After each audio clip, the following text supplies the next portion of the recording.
सेवा सहयोग र सद्भावको 131औं दिन कोरोना कर एभेन्यूज पहलको यो विशेष प्रस्तुतिमा स्वागत छ। आदरणीय दर्शकवृन्द, हामी यतिखेर लागिसकेका छौँ देशभित्र अथवा देश बाहिर रहेका विभिन्न खालका समस्या र ती समस्यालाई सम्बोधन गर्ने यो खबर कर्ममा। र म सुशील पाण्डे र हामी पछिल्लो 131औं दिनदेखि कोरोनाको कहरका कारणले आएका विविध खालका समस्यालाई सम्बोधन गर्ने पहल गरिरहेका छौँ। र अहिले पछिल्लो समय देशका विभिन्न भागमा बाढी पहिरोका कहरहरू पनि थपिएका छन्। त्यस लगायतका विविध र बहुआयामिक खालका समस्याहरू आइरहेका छन् र ती समस्यालाई सम्बोधन गर्ने खबर कर्म, सामाजिक उत्तरदायित्व निर्वाह गर्ने पत्रकारिताको व्यावसायिक धर्मलाई हामी निरन्तरता दिइरहेका छौँ। र दर्शकवृन्द, यतिखेर पछिल्लो समय कोरोना संक्रमणको जोखिमलाई न्यूनीकरण गर्न लगाइएको लकडाउनको अवस्थाको अन्त्य सरकारले गरिसकेपछि पनि कोरोना संक्रमितहरूको सङ्ख्या बढिरहेको छ, बिस्तारै बढिरहेको छ। बीचमा केही समय कोरोना संक्रमितको सङ्ख्या घटे जस्तो देखिए पनि पछिल्लो समय कोरोना संक्रमितको सङ्ख्या देशका विभिन्न ठाउँमा बढिरहेका छन्। र काठमाडौँ पनि यही हिसाबले जाने हो भने कोरोना संक्रमणको नयाँ हटस्पट बन्न सक्ने आङ्कलनहरू, सम्भावनाहरू देखिन थालेका छन्। सरकार एकातर्फ भन्छ कोरोना संक्रमणको न्यूनीकरण गर्नका निमित्त सरकारले दक्षिण एसियाकै सबैभन्दा राम्रोसँग काम गरिरहेको छ। स्वास्थ्य मन्त्री भन्नुहुन्छ सरकारको काम नदेख्नेलाई मोतीबिन्दु भएको हुनसक्छ। उता स्वास्थ्य मन्त्रालयका प्रवक्ता प्रत्येक दिन पत्रकार सम्मेलनको आयोजना गरेर भन्ने गर्नुभएको छ नेपालमा समुदाय स्तरमा कोरोना फैलिएको छैन। तर के वास्तविकता यस्तै हो त?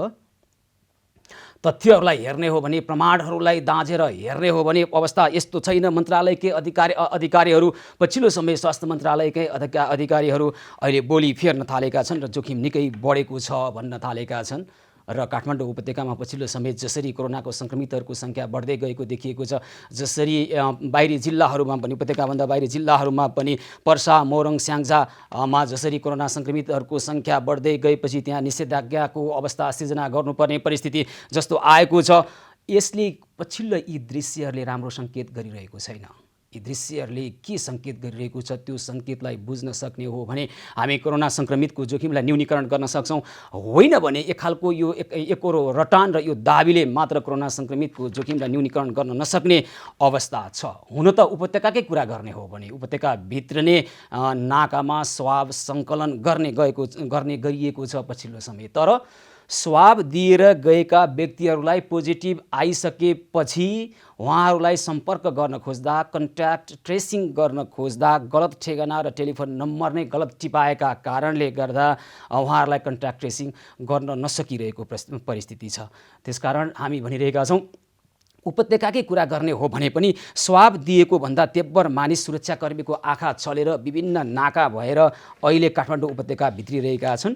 र विशेष गरी नाकढुङ्गा नाका हुँदै दैनिक अहिले 3000 देखि 3200 मानिसहरू काठमाडौँ छिरिरहेका छन्। त्यसै गरी फर्पिङको नाका हुँदै काठमाडौँ उपत्यकामा आउने दैनिक औसतमा 300 देखि 350 मानिस आइरहेका छन्।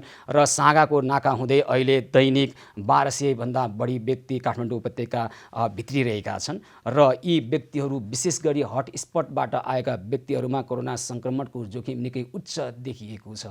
यस अगाडि कोरोना सङ्क्रमितको सङ्ख्या निकै कम हुँदा पनि देशव्यापी रूपमा लकडाउन लगाइयो र कोरोना सङ्क्रमणको जोखिमलाई न्यूनीकरण गर्ने प्रयास गरियो। तर अहिले यसरी कोरोना सङ्क्रमितको सङ्ख्या बढ्दै गइरहेको परिस्थितिमा सडक र बजारमा विभिन्न खालका हल्लाहरू फैलिरहेका छन्। तर यसको यथार्थ कुरा के हो त बाहिर आउन सकिरहेको छैन। वास्तवमा अब सडकका कुरा सुन्ने हो भने, बजारको हल्लालाई पत्याउने हो भने केही दिनभित्रै काठमाडौँ उपत्यका लगायत देशका विभिन्न क्षेत्रमा लकडाउनको स्थिति सिर्जना हुने अथवा कर्फ्यू नै लगाउन सक्ने परिस्थितिहरू छ भन्ने हल्लाहरू बाहिर चलिरहेका छन्।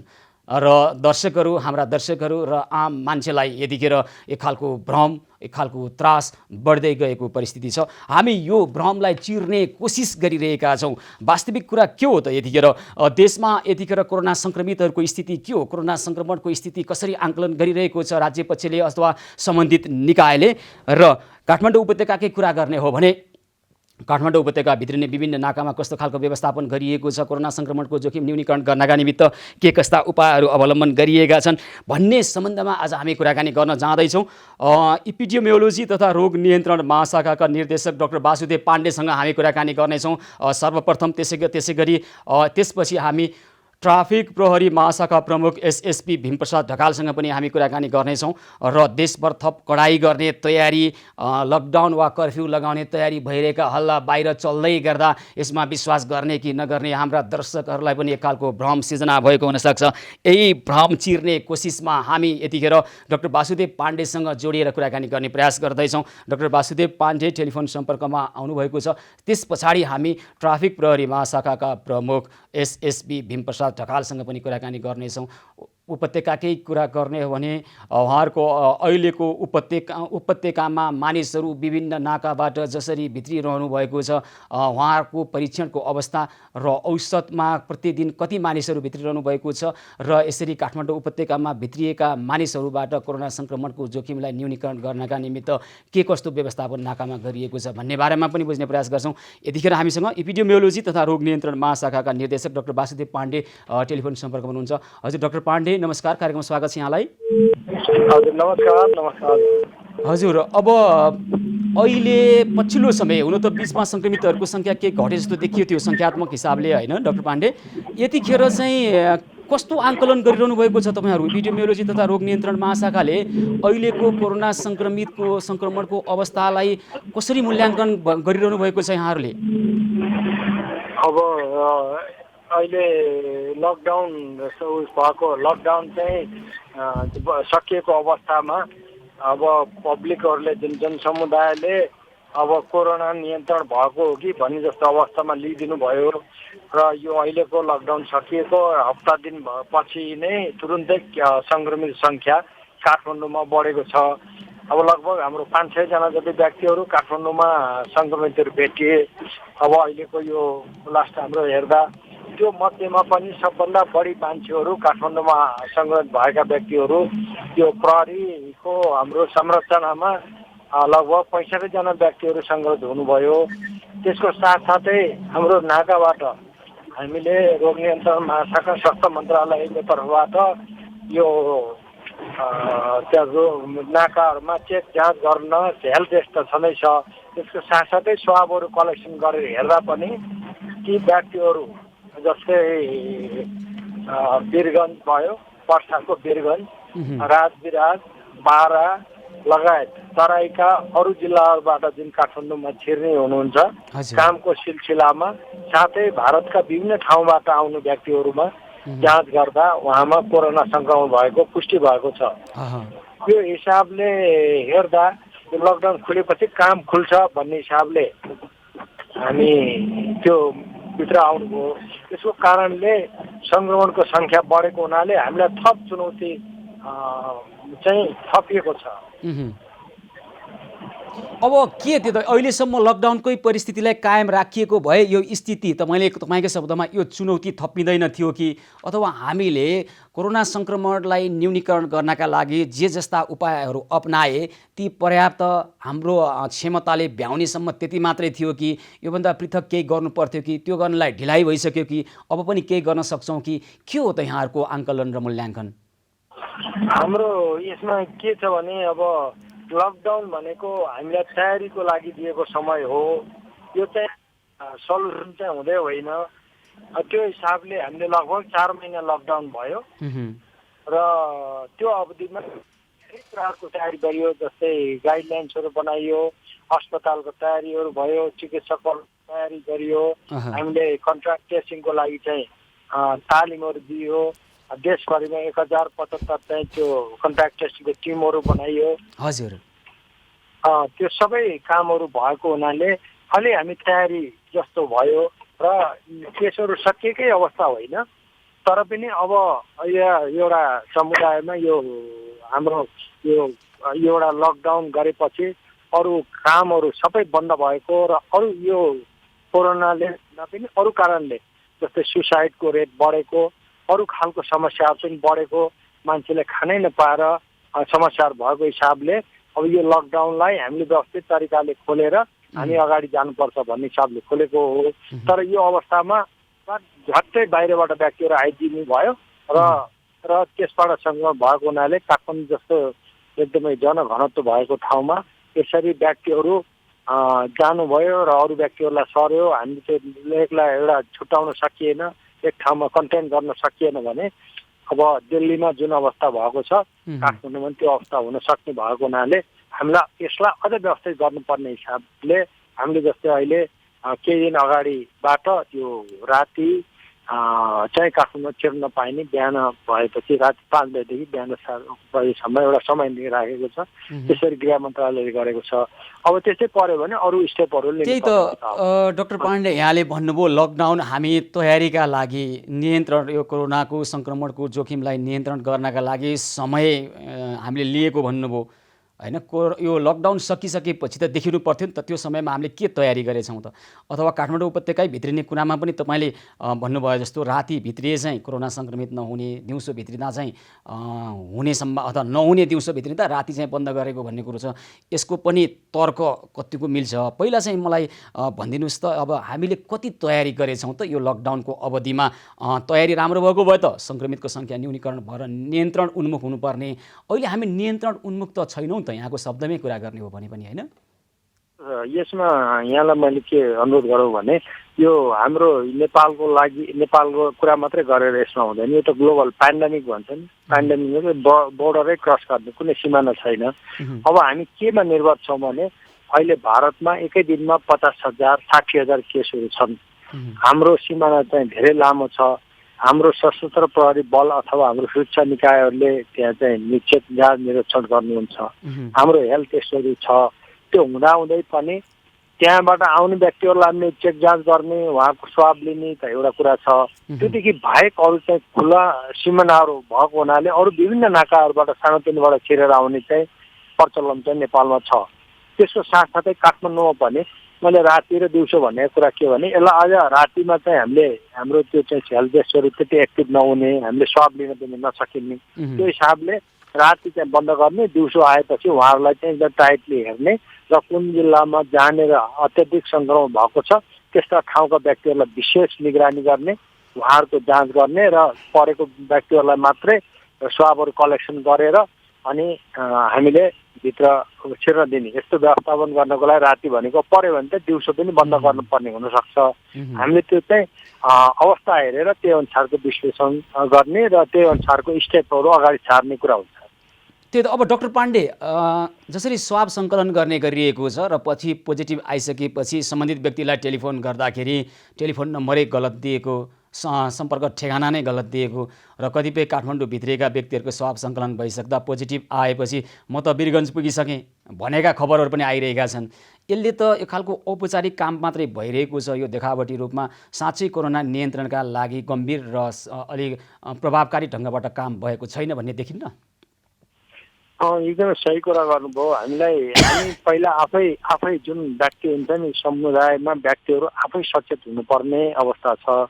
त्यसलाई चाहिँ अब मैले अरू देशको स्थितिहरूको कुरा गरेँ भने जस्तै सुनामी आउँछ जापानमा, उहाँको त्यहाँ व्यक्तिहरूलाई के भन्छ भने तपाईँहरूलाई यो खाना छैन बेलुकाको मात्र लिनुहोस् भनेपछि उहाँहरूले त्यो बेलुकाको लिनुहुन्छ, पुग्यो भने बिहान सबैले फेरि खाउँला भन्नुहुन्छ, त्यसरी गर्नुहुन्छ। नेपालमा त्यो चाहिँ अरूलाई ढाँट्ने जस्तो गरेर उहाँहरू त्यसरी लुकी छिपी आउने जस्तो गर्ने भइदियो भने त्यो त हामीले मात्रै यो सरकारी निकायले मात्रै नियन्त्रण गर्ने भन्ने कुरा भएन। तर तपाईँले भनेको सही कुरा के छ भने कसैले हामी जान्ने नजान्ने मान्छेले त एउटा कुरा, जान्ने मान्छेले पनि आफ्नो नाम लुकाइदिने अनि त्यो टेलिफोन नम्बरै गलत लेखिदिने, त्यो भयो भनेदेखि त त्यो कारणले गर्दा अरू व्यक्तिलाई सङ्क्रमण हुने भयो।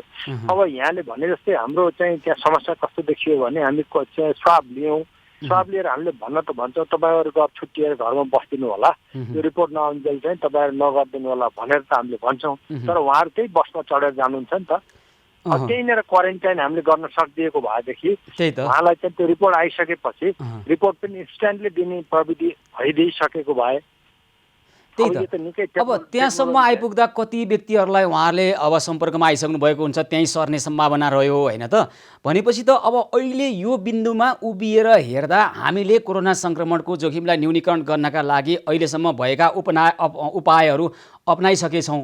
अब बाँकी केही पनि रहेनछ, अब दैवको भरोसा पर्ने भन्छ नि होइन, अथवा लकिरको फकिरको जस्तो भन्ने कुरो आइरहेछ अहिले है, लकिरको फकिरको जस्तो हाम्रो कार्यशैली भयो भन्ने कुरो पनि आइरहेछ।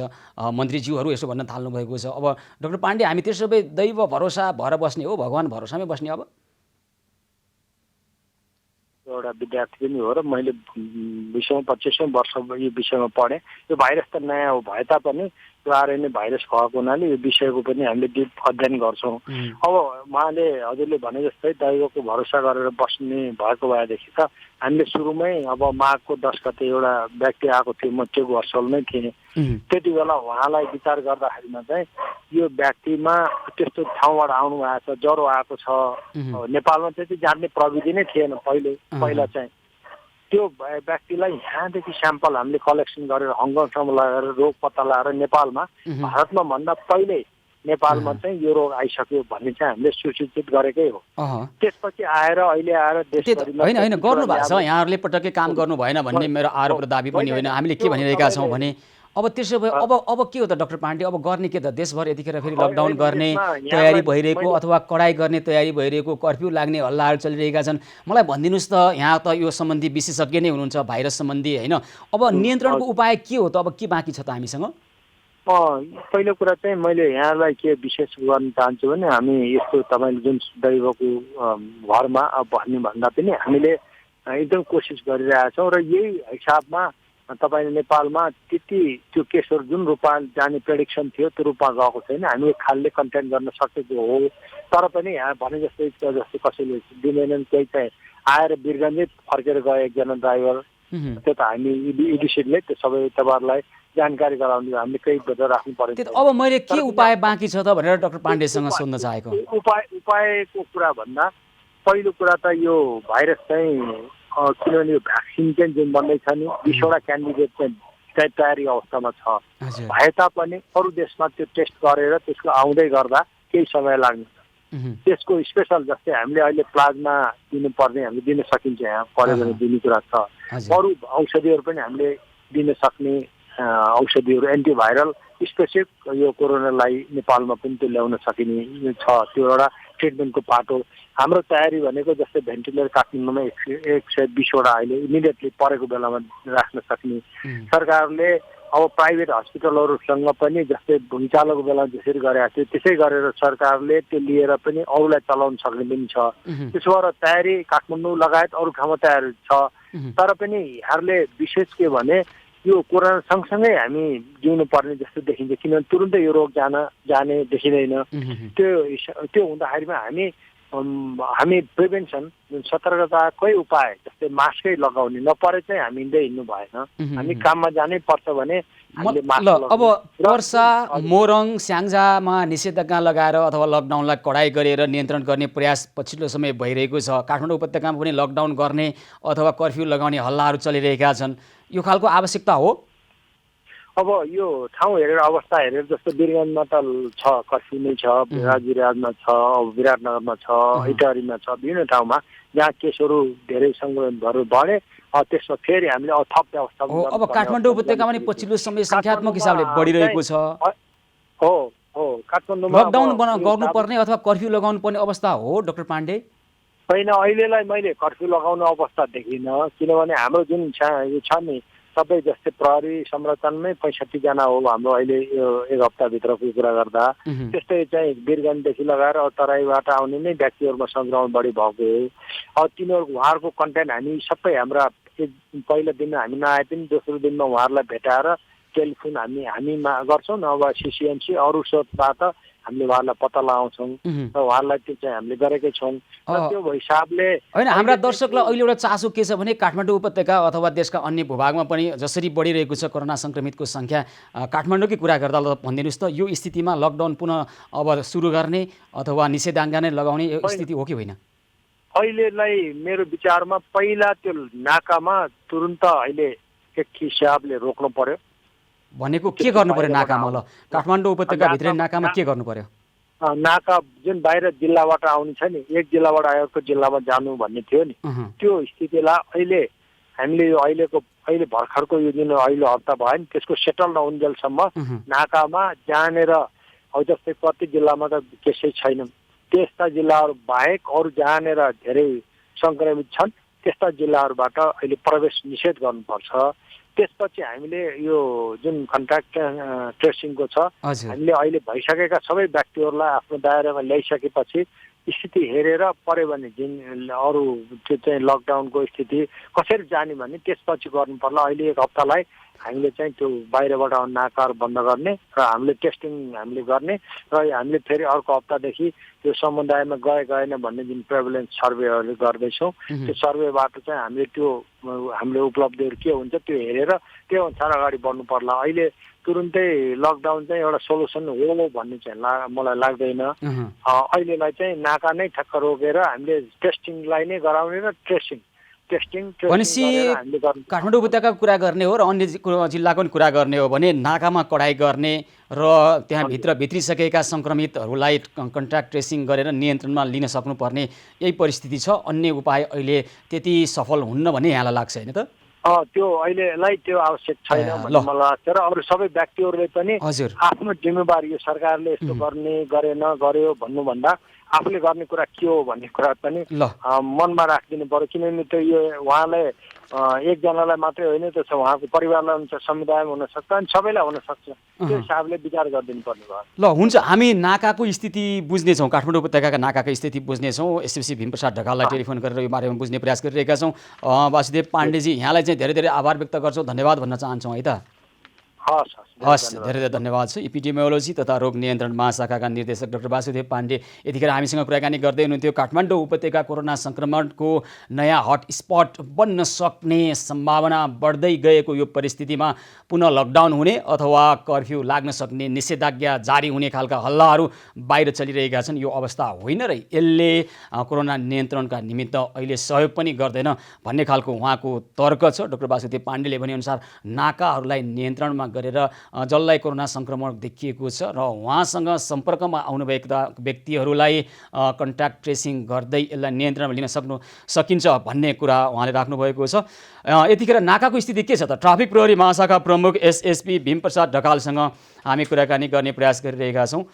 ट्राफिक प्रहरी महाशाखा प्रमुख भीमप्रसाद ढकालसँग कुराकानी गर्ने प्रयास गरिरहेका छौँ। यतिखेर हामी नाकाको स्थिति के छ भन्ने सम्बन्धमा र विशेष गरी काठमाडौँ उपत्यकाभित्र नै विभिन्न नाकाबाट प्रत्येक दिन जसरी व्यक्तिहरू भित्रिरहनु भएको छ र विशेष गरी नागढुङ्गा नाकाबाट दैनिक औसत 3000 देखि 3200 र फर्पिङको नाकाबाट काठमाडौँ उपत्यकाभित्र नै व्यक्ति दैनिक औसत 300 देखि 350 र साँगाको नाकाबाट काठमाडौँ उपत्यकाभित्र नैमा करिब दैनिक 1200 भन्दा बढी व्यक्तिहरू प्रत्येक दिन आइरहेको हामीसँग तथ्याङ्क छ र यसरी भित्रिरहेका व्यक्ति विभिन्न हटस्पटबाट पनि आइरहेका छन् र त्यसरी ती व्यक्तिहरू आउँदा काठमाडौँ उपत्यकामा पनि कोरोना सङ्क्रमणको गति तीव्र हुने परिस्थिति देखिएको छ। नाकाको अवस्था र त्यहाँ नाकामा स्वाब सङ्कलन गरेर पोजिटिभ कोरोना सङ्क्रमणलाई नियन्त्रण गर्न गरिएको प्रयासको व्यवस्थाका सम्बन्धमा हामी ट्राफिक प्रहरी महाशाखा प्रमुख एसएसपी भीमप्रसाद ढकालसँग कुराकानी गर्ने प्रयास गरिरहेका छौँ, तर उहाँको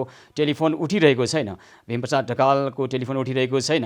हामीले अघि पनि कुराकानी गरेका थियौँ, उहाँसँग कुराकानी गर्ने प्रयास भएको थियो र हामी यो बारेमा बुझ्ने प्रयास पछि पनि गर्नेछौँ। आदरणीय दर्शकवृन्द, यतिखेर हामी पर्सातर्फ जान चाहन्छौँ, त्यसै गरी बारातर्फ जान चाहन्छौँ। पर्सामा र बारामा आज पनि थुप्रै व्यक्तिहरू कोरोना सङ्क्रमितको सङ्ख्या बढिरहेको छ र प्रतिनिधि सभा सदस्य सहित 64 जनामा पर्सामा सङ्क्रमण देखिएको छ र पर्साको वीरगञ्जमा कोरोना सङ्क्रमणको जोखिमलाई न्यूनीकरण गर्नका निमित्त निषेधाज्ञा लगाइएको छ। पछिल्लो 4 दिनदेखि निषेधाज्ञा लगाइएको छ र त्यहाँको अहिलेको अवस्था के छ र निषेधाज्ञा लगाइसकेपछि पर्साको वीरगञ्जमा निषेधाज्ञा लगाइसकेपछि त्यहाँका हाम्रा दर्शकहरूलाई कुनै कठिनाइ परेको हुनसक्छ, सङ्कट समस्या परेको हुनसक्छ।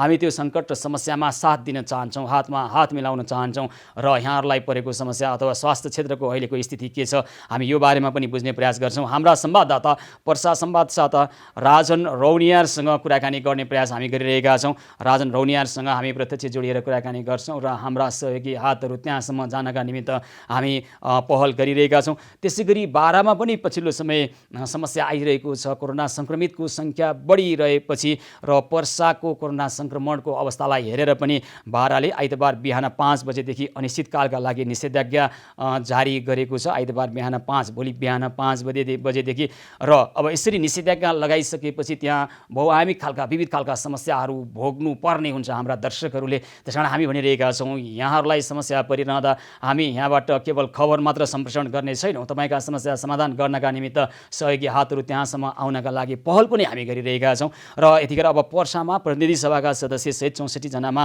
कोरोना सङ्क्रमण फेला परिसकेपछि वीरगन्जमा निषेधाज्ञा लगाएको पनि 4 दिन भइसकेको छ।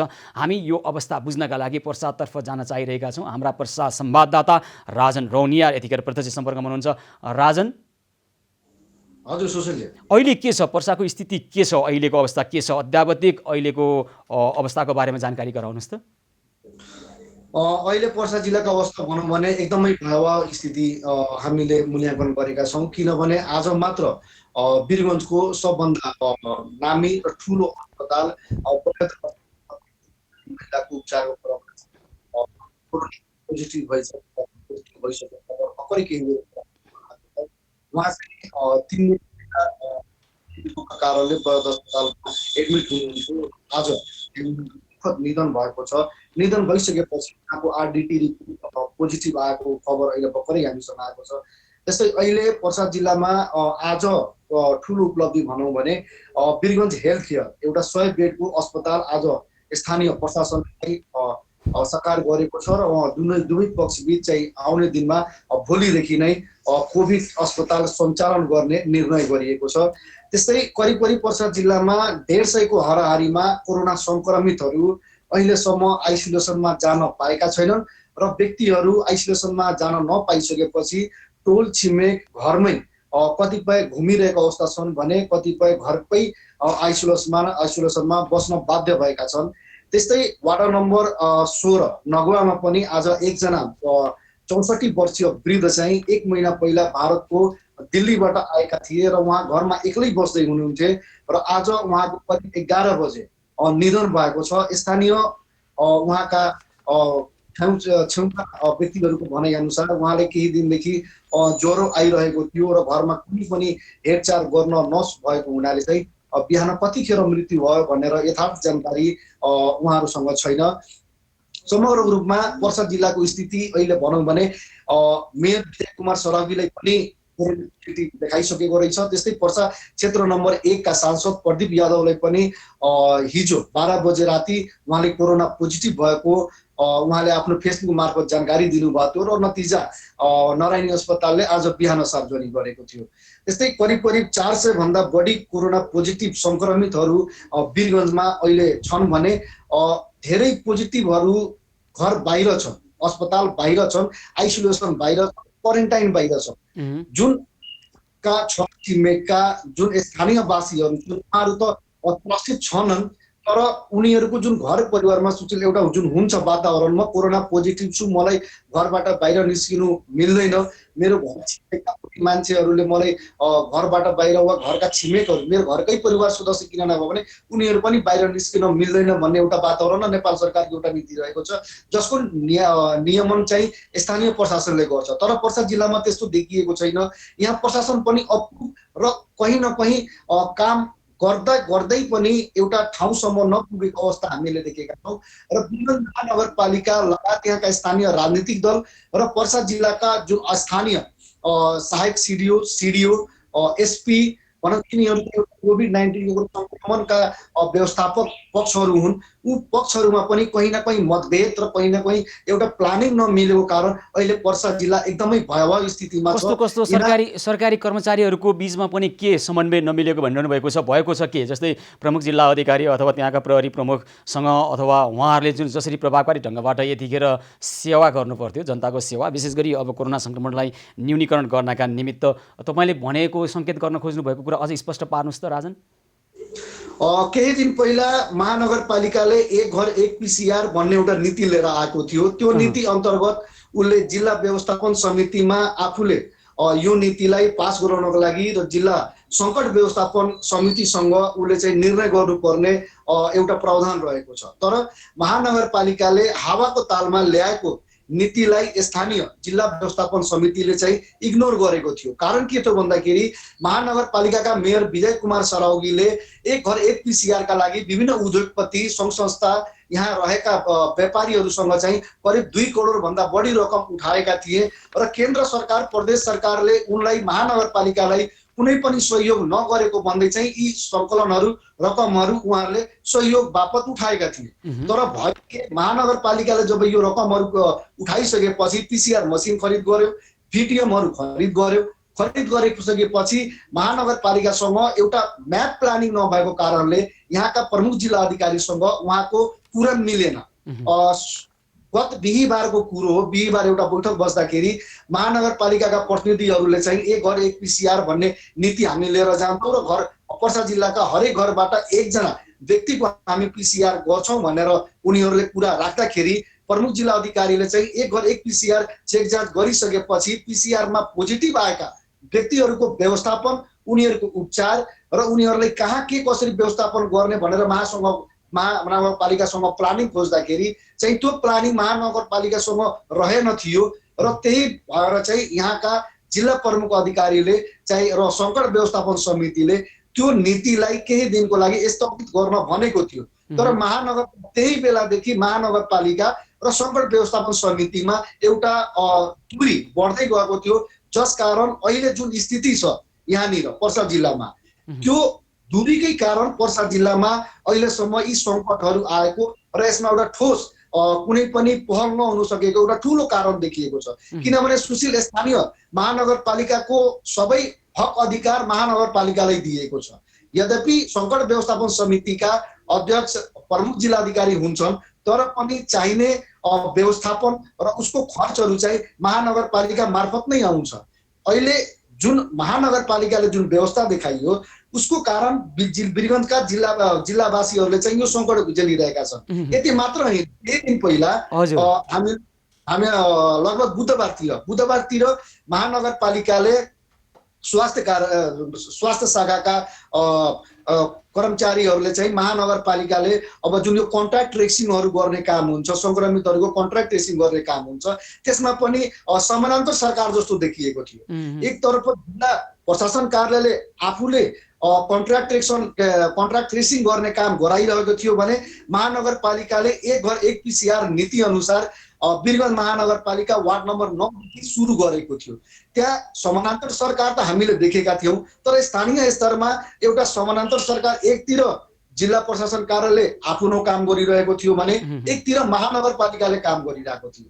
त्यसमा पनि ठुलो अडचन के आयो, केही दिन पहिला त्यही महानगरपालिकाबाट जिल्ला प्रशासन कार्यालयले 30 जना कर्मचारी माग गरेको थियो। 30 जना कर्मचारी माग गरिसकेपछि स्वास्थ्य शाखाका अधिकारीहरूले चाहिँ 30 जना कर्मचारीहरूसँग बिना कुनै सरसल्लाह गरिकन उहाँहरूको नाम दिए बापत हिजो अस्तिसम्म त्यो एउटा ठुलो आन्दोलनकै एउटा ल राजन, यतिखेर दुवै पक्ष जिल्ला प्रशासन कार्यालय, स्थानीय जनप्रतिनिधिहरू विशेष गरी नगरपालिका, गाउँपालिका र अब स्थानीय वडाले चाहिँ जनताको लागि मिलेर समन्वय गरेर काम गर्नुपर्ने बेलामा वीरगञ्जको यो अवस्था तपाईँले दर्शाउनु भयो। अब हामी सबैसँग समन्वय गरेर हाम्रो अभियान मार्फत त्यहाँ भएका यस्ता कुराहरू राजन, त्यहाँ भएको असमन्वयका कुराहरू, गैर समन्वयका कुराहरू र त्यहाँ तपाईँले भने जस्तो जनताको स्वास्थ्यसँग खेलाँची गरेका कुराहरू आइरहेका छन्, त्यो एक रिपोर्टिङ गर्नुहोस्, हाम्रा दर्शकलाई हामी देखाउनेछौँ। वीरगञ्जका दर्शकले, पर्साका दर्शकले बुझ्नेछन् कसले यस्तो आपतकालीन स्थितिमा कसरी काम गरिरहेको छ बुझ्नेछन्। र अर्को कुरा, महत्त्वपूर्ण कुरा, अहिले वीरगञ्जवासीहरूलाई जुनसुकै खालका समस्याहरू आए पनि तपाईँले समन्वय गरेर हाम्रो यो अभियानसँग जोडिएर त्यहाँ समस्या समाधानको पहलमा हामी जुटौँ। स्वास्थ्य स्थितिका निमित्त त्यहाँको अहिलेको अवस्थाको कस्तो तयारी गरिरहेको छ, त्यहाँ कस्ता खालका कमी कमजोरी छन्, त्यसलाई पनि हाम्रा दर्शकहरूलाई देखाउँ हैन। त्यसपछि तत्कालका लागि वीरगञ्जवासीहरूलाई परेको अप्ठ्यारोमा हाम्रो अभियान मार्फत सहयोग गर्नका निमित्त तपाईँले समन्वय गर्नुहोला राजन रौनियाजी, है त? एकदम सुशील, हामी तत्पर छौँ र हामी कुनै पनि हालतमा आफ्ना टेलिभिजन मार्फत र आफ्नो कार्यक्रम मार्फत वीरगञ्जवासीलाई कुनै पनि सहयोग चाहिएमा हामी त्यसको लागि जुट्न तयार छौँ। हुन्छ ल त्यसै गरौँ। अहिले राजन रौनियार यहाँलाई धेरै धेरै धन्यवाद भन्न चाहन्छौँ। हाम्रा पर्सा संवाददाता राजन रौनियार हामीसँग जोडिएर कुराकानी गर्दै हुनुहुन्थ्यो। पर्सामा कोरोना सङ्क्रमितको सङ्ख्या बढ्दै जाँदा त्यहाँको स्थानीय तह, स्थानीय जनप्रतिनिधि र प्रमुख जिल्ला प्रशासन कार्यालय बिचको समन्वयको अभावका कारणले अहिले प्रभावकारी ढङ्गबाट काम हुन सकिरहेको छैन भन्ने वास्तविकता उहाँले देखाइसकेपछि सारा हाम्रा दर्शकहरूको मनमा एउटा प्रश्न उभिएको हुनसक्छ। अब यस्तै परिस्थिति रहने हो, कोरोनाको सङ्क्रमित बढ्दै जाने हो, सरकारी संयन्त्रका बिचमा समन्वय नहुने हो, जनतालाई आपद विपद पर्दा र उहाँहरूको साथ सहयोग लिनु पर्दा यो स्थितिको सिर्जना गर्दै हुनुहुन्छ भने अब हामी उहाँहरूको यी समस्यालाई उजागर गर्दै जानेछौँ र हामी आफै हामी सबै मिलेर कोरोना सङ्क्रमितको जोखिमलाई न्यूनीकरण गर्ने अब अन्तिम उपाय बाँकी छ। हामी पहिलो दिनदेखि भनिरहेका थियौँ हामी आफै सजग हौँ, सावधान रहौँ र सतर्क रहौँ र कोरोना सङ्क्रमितको जोखिमलाई न्यूनीकरण पनि गरौँ र यतिखेर यो आपतकालीन परिस्थितिमा कुन सरकारी संयन्त्र जनप्रतिनिधिले के काम गरे यसको पनि हिसाब किताब राख्दै गरौँ। भोलि सामान्य अवस्था आएपछि यसको फैसला जनताले गर्नेछन् र हामी भनिरहेका छौँ यस्ता समस्या समाधान गर्नको लागि हामी हाम्रो अभियान मार्फत देशका जुनसुकै कुनामा पनि हामी पुग्नेछौँ र यस पछाडि हामी बाराका समस्या, त्यसै गरी गुल्मीका र अन्य थुप्रै देशका विभिन्न ठाउँमा आएका समस्यालाई लिएर आउनेछौँ। केवल समस्यालाई लिएर खबर सम्प्रेषण मात्र गर्ने छैनौँ। आदरणीय दर्शकवृन्द, यी समस्यालाई सम्बोधन गर्ने पहल पनि गर्नेछौँ र यस्ता समस्या दीर्घकालीन रूपमा नआउन् भन्नका लागि दीर्घकालीन रूपमा यस्ता समस्यालाई सम्बोधन गर्ने खबर कर्मलाई पनि निरन्तरता दिनेछौँ। सेवा, सहयोग र सद्भावको 131औं दिन एभेन्यूज पहलको यो विशेष प्रस्तुति निरन्तर जारी रहनेछ। हामीसँगै रहनुहोला।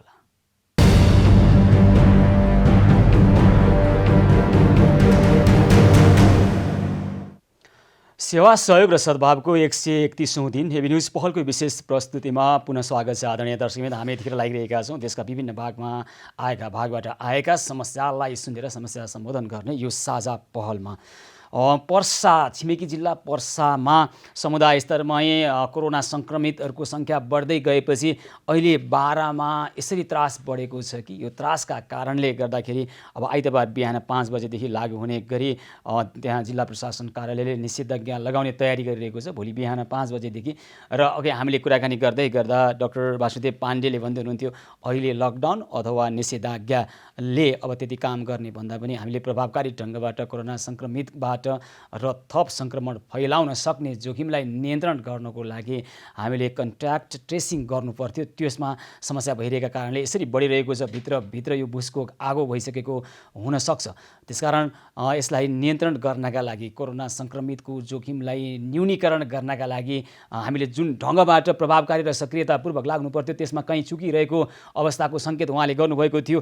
तर सरकारी स्तरको कुरा गर्ने हो भने बोली फरक छ। दक्षिण एसियाकै राम्रो काम गरिरहेको कुरा सरकारले भनिरहेको छ। स्वास्थ्य मन्त्री भन्नुहुन्छ सरकारले काम गरिरहेको छ तर किन देख्नुहुन्न, मोतीबिन्दु भयो कि भन्ने आरोप लगाइरहनु भएको छ। अनि स्वास्थ्य मन्त्रालयका प्रवक्ता प्रत्येक दिन भन्नुहुन्छ समुदाय स्तरमा कोरोना फैलिएको छैन। तर समुदाय स्तरबाट यतिखेर कोरोना सङ्क्रमितको सङ्ख्या यसरी बढिरहेको छ कि यसले एउटा भयावह हुनसक्छ है अवस्था भन्ने सङ्केत गरिरहेको छ। यही परिस्थितिमा हामी जिम्मेवार हुनुपर्छ। यही परिस्थितिमा हामी संवेदनशील भएर समस्या समाधानको निमित्त सबै जुट्नुपर्छ हामी भनिरहेका छौँ। अब बारामा भोलिदेखि निषेधाज्ञा लगाउँदै गर्दा बाराका हाम्रा दर्शकहरूलाई कठिनाइ पर्न सक्छ, अप्ठ्यारो पर्न सक्छ र हामी हाम्रो अभियान मार्फत त्यहाँ समन्वय गरेर समस्या समाधानको पहलका निमित्त हामी प्रयास गरिरहेका छौँ। यतिखेर हाम्रा बारा संवाददाता इन्दिप कोइराला प्रत्यक्ष सम्पर्कमा आउनुभएको छ। हामी उहाँसँग कुराकानी गर्छौँ र बाराको अहिलेको अद्यावधिक अवस्थाको बारेमा बुझ्ने प्रयास पनि गर्छौँ र निषेधाज्ञा लगाइसकेपछि त्यहाँ हुने विभिन्न खालका समस्यालाई सम्बोधन गर्नका निमित्त हामी बारासम्म पुग्ने प्रयास गरिरहेका छौँ। हाम्रा संवाददाता इन्दिप कोइराला यतिखेर प्रत्यक्ष सम्पर्कमा हुनुहुन्छ। इन्दिप, अहिले बाराको अवस्था के छ? भोलिदेखि अब त्यहाँ कर्फ्यू लगाउने भन्ने कुरा छ। अहिलेको परिस्थिति के हो भन्नुहोस् त। पक्कै पनि बारा जिल्लामा पछिल्लो समय लकडाउन खुलेसँगै यहाँको बजारहरू खुलेको थियो। बजार खुलिसकेपछि बारावासीहरूले निर्धक्क रूपमा लकडाउन सिधै चाहिँ अथवा भनौँ कोरोनाको महामारी अन्त्य भएको जसरी नै बारावासीहरू सडकमा आफू खुसी आउन लागे, जसले गर्दा बारावासीले न मास्क प्रयोग गरेको देखियो न सामाजिक दूरी प्रयोग गरेको देखियो, जसको समाचार हामीले निरन्तर बजाइरहेका छौँ। त्यसपछि बारा जिल्लाको छिमेकी जिल्लामा पर्सा जिल्लामा कोरोना सामुदायिक स्तरमा फैलिएपछि बारा जिल्लामा पनि त्यसको त्रास बढेको थियो। केही समय अगाडि हामीले समाचार सम्प्रेषण गरेका थियौँ। बाराको देवताल गाउँपालिकामा एकैचोटि 46 जनालाई जनप्रतिनिधि सहित 46 जनामा कोरोना पुष्टि भएपछि सामुदायिकमा फैलियो भनेर एउटा त्रास आएको थियो। यद्यपि जिल्ला प्रशासन कार्यालय बाराले यसलाई सामुदायिकमा फैलेको भन्न नमिल्ने भनेर जवाब दिएको थियो, जुन हामीले प्रसारण गरेका थियौँ। पछिल्लो दिनमा फेरि देवताल गाउँपालिकामै कोरोना संक्रमितको संख्या बढेपछि र 12मा बजार खुल्लै रहेर पर्सामा निषेधाज्ञा लगाए तापनि 12मा आएर पर्सा जिल्लाका र रौतहट जिल्लाका, विशेष गरी रौतहट र बारा जिल्लाका स्थानीयहरू बैंकिक कारोबारका लागि 12मा आउन थालिसकेपछि 12को विभिन्न स्थानमा कोरोना संक्रमितहरू थपिँदै गएपछि भोलि बिहान 5 बजेबाट लागू हुने गरी 12मा निषेधाज्ञा जारी गरेको छ, जसले गर्दाखेरि 12 जिल्लावासीहरू भने अहिले निषेधाज्ञा लगाएर आफूलाई राहत मिलेको महसुस गरिरहेको अवस्था छ अहिले। अनि निषेधाज्ञा लगाइसकेपछि इन्दिप भोलि विभिन्न खालका समस्याहरू आउन सक्छन्। अहिले नै त्यहाँको कोरोना संक्रमणको जोखिमलाई न्यूनीकरण गर्नका निमित्त अहिले कस्ता कस्ता उपायहरू अपनाइएका छन्, यसमा अलिक चनाखो भएर हामीले हेर्नुपर्ने हुन्छ।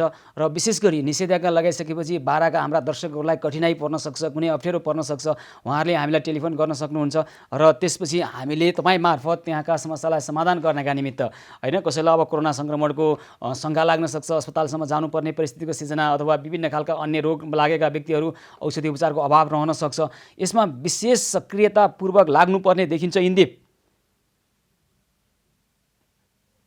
पक्कै पनि हामीले सुरुबाटै उठान गरिरहेको एउटा विषय, जुन विषय 12 जिल्लामा जति जुन स्थानमा PCR परीक्षण हुनुपर्ने अथवा कन्ट्याक्ट ट्रेसिङको कोरोना संक्रमित देखेका व्यक्तिहरूको कन्ट्याक्ट ट्रेसिङ गरिनुपर्ने थियो, 12 जिल्ला पहिलोदेखि यो कुरामा चुकेको छ, जसले गर्दा 12 जिल्लामा दिन प्रतिदिन कोरोनाको संक्रमित थपिँदै गएका हुन्। हामीले सुरुबाट भनिरहेका थियौँ 12 जिल्लामा जुन हिसाबमा आइसोलेसन बेड बनाएको छ त्यो पनि अपर्याप्त छ र जिल्ला प्रशासन कार्यालयमा विपद समितिको व्यवस्थापन समितिको बैठक बस्यो र सम्पूर्ण स्थानीय तहहरूमा कम्तीमा पनि 7 बेडदेखि लिएर 20 बेडसम्मको आइसोलेसन केन्द्र बनाउनु पर्ने भनेर एउटा निर्णय गरियो, जुनमा 12 जिल्लाका सम्पूर्ण नगर तथा गाउँपालिका महानगरपालिकाका मेयर तथा गाउँपालिका अध्यक्षहरूले सही साफ गरेर निस्किनु भयो। तर त्यसको कार्यान्वयन भने उहाँहरूले गर्नुभएको छैन, जसले गर्दा 12को कलयामा रहेको कलया गङ्गापुरमा रहेको 50 शय्याको आइसोलेसन केन्द्रले मात्र भर पर्ने अवस्था रहेको छ, जसले गर्दाखेरि 12मा 50 जना भन्दा बढी कोरोना संक्रमित देखिने बित्तिकै छिमेकी जिल्ला पर्सामा लानुपर्ने अवस्था छ, जसले गर्दाखेरि 12 जिल्लावासीहरूलाई भोलि ठुलो संख्यामा कोरोना भाइरस संक्रमण देखियो भने कहाँ राख्ने भनेर एउटा ठुलो विषय बनेको छ अहिले सुशील। ल अब यसको तयारीका निमित्त तयारी कस्तो? हामीले प्रत्येकचोटि भनेर आएका छौँ व्यवस्थापन। हजुर अब अहिले जुन तयारी छ, भोलि कोरोना संक्रमितको संख्या धेरै संख्यामा बढ्यो भने के गर्ने भन्ने कुराको जसरी तयारी भइरहेको छैन, पूर्व तयारी भइरहेको छैन, यो स्थितिमा पनि बुझेर सम्बन्धित निकायलाई घसघसाउने काम पनि गर्नु पर्यो। र अब अहिले त्यहाँ निषेधाज्ञा लगाइसकेपछि विभिन्न खालका समस्याहरू आउन सक्छन् बाराका हाम्रा दर्शकहरूलाई।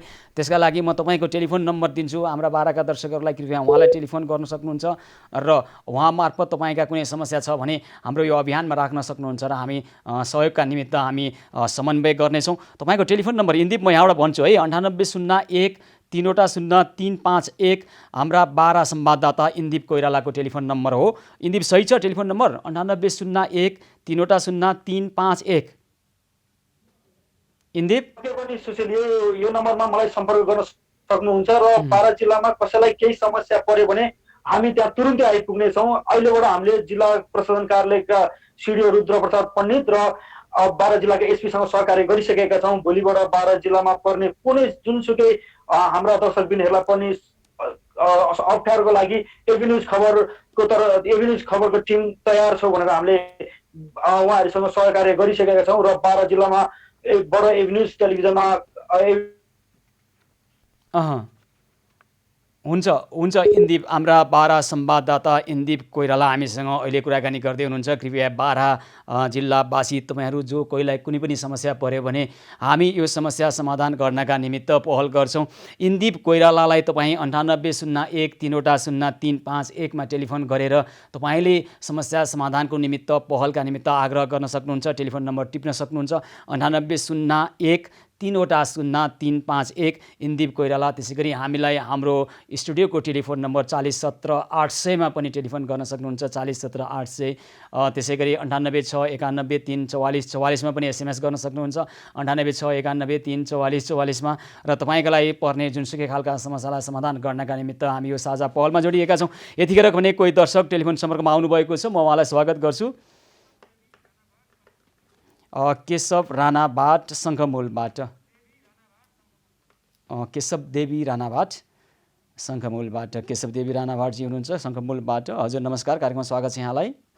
हजुर नमस्कार। नमस्कार हजुर, अनि के छ यहाँको कुरा कृपया भन्नुहोस् त। यहाँ मैले 6,000 मेरो नातिनीले 4,000 गरेर 11,000 दिन लाएँ मैले बाढी पीडितहरू यी उहाँका मिलाएर हजुरले दिनु भनेर 15-20 दिन भइसक्यो मैले उगारेको है। ए हजुर, बल्ल बल्ल अब आज बोल्नुहुन्छ भनेर अनि अहिले बसे हामी। ए हुन्छ ल, हामी यहाँ धेरै धेरै आभार व्यक्त गर्न चाहन्छौँ। यहाँले र यहाँकी नातिनीले भन्नुभयो, नातिनीको शुभ नाम? नातिनीको गरिमा राणाबाट। गरिमा राणाबाट हामी धेरै धेरै आभार र धन्यवाद भन्न चाहन्छौँ यहाँकी नातिनी गरिमा राणाबाट र यहाँलाई पनि। यहाँले रु 11,000 हाम्रो यो अभियानमा जोडिएर बाढी पीडितलाई सहयोग गर्न चाहनुहुन्छ होइन त? हजुर हजुर हुन्छ। हजुर, कहाँ दिन आउने, कहाँ दिने हामीले? हाम्रा सहयोगी हातहरूलाई तपाईँको टेलिफोन नम्बर उपलब्ध गराउँछौँ, उहाँले तपाईँलाई टेलिफोन गर्नुहुनेछ र सहयोगी हातहरूले ल्याएर सम्बन्धित ठाउँमा पठाउनुहुनेछ। यतिखेर विशेष गरी तराईका जिल्लाहरू कैलालीतिर बढी बाढी पीडितको समस्या आइरहेको छ। हामीले त्यहाँ अभियान पनि सुरु गरेका छौँ। तपाईँले दिनुभएको यो सहयोग हाम्रा सहयोगी हातहरूले त्यहाँसम्म पुर्याउनु हुनेछ है त? हस् हस् हजुर, हस् हस्, धेरै धेरै धन्यवाद छ शङ्खमूलबाट केशव देवी राणाभाटले। हजुरलाई मेरो धन्यवाद आशीर्वाद छ हजुरलाई नि। हुन्छ, एकदमै धन्यवाद र आभार व्यक्त गर्न चाहन्छौँ यहाँलाई। हस् हस् हस्, शङ्खमूलबाट केशवदेवी राणाभाट र उहाँकी नातिनी गरिमा राणाभाटले हाम्रो यो अभियानलाई बाढी पीडितको सहयोगका निमित्त रु 11,000 सहयोग गर्नुभएको छ। र त्यसै गरी अब हाम्रा सहयोगी मनहरू, सहयोगी हातहरूले पनि प्रभावकारी र सक्रियतापूर्वक लागिरहनु भएको छ। विशेष गरी कैलालीबाट हिजो आएका समस्यालाई सम्बोधन गर्नका निमित्त हामी पहल गरिरहेका छौँ र त्यसै गरी त्यहाँबाट हाम्रा सहयोगी हातहरू र सहयोगी मनहरूले त्यहाँको समस्या समाधान गरिसकेको हामीलाई खबर आएको छ। कैलालीको भजनीमा हाम्रो समन्वय र सहकार्यमा हाम्रो अभियानसँग जोडिएर त्यहाँ सहयोग पुगेको छ। त्यसै गरी कैलालीकै बादी बस्तीमा लत्ता कपडा पुर्याउने हाम्रो अभियान थियो। आज बादी बस्तीका 1,000 थान लत्ता कपडा हाम्रो अभियान मार्फत त्यहाँ पुगेको छ। यसको विस्तृत विवरण हामी राख्नेछौँ। त्यसै गरी भारतको नयाँ दिल्लीको म्याक्स अस्पतालमा शिवान श्रेष्ठको उपचार गराइरहनुभएका पिता विकास चन्द्र श्रेष्ठ हाम्रो सम्पर्कमा आउनुभएको छ। हिजोसम्म उहाँ आइसियुमा हुनुहुन्थ्यो, आज आइसियुबाट वार्डमा उहाँलाई सारिएको छ। तर उहाँले हामीसँग प्रत्यक्ष बोल्न एकदम कठिनाइ भइरहेको छ। उहाँलाई हामी उहाँको अत्यावधिक अहिलेको अवस्थाको बारेमा पनि हाम्रा दर्शकहरूलाई जानकारी गराउँछौँ र हाम्रा दर्शकहरूले शिवान श्रेष्ठ बचाउ अभियानलाई दिनुभएको साथ सहयोगको बारेमा पनि हामी अत्यावधिक विवरण राख्नेछौँ। यस्ता थुप्रै अन्य समस्याहरू पनि हामीसँग छन्। ती समस्यालाई सम्बोधन गर्ने न्युज पहलको यो विशेष प्रस्तुति निरन्तर जारी रहनेछ। हामीसँगै रहनुहोला।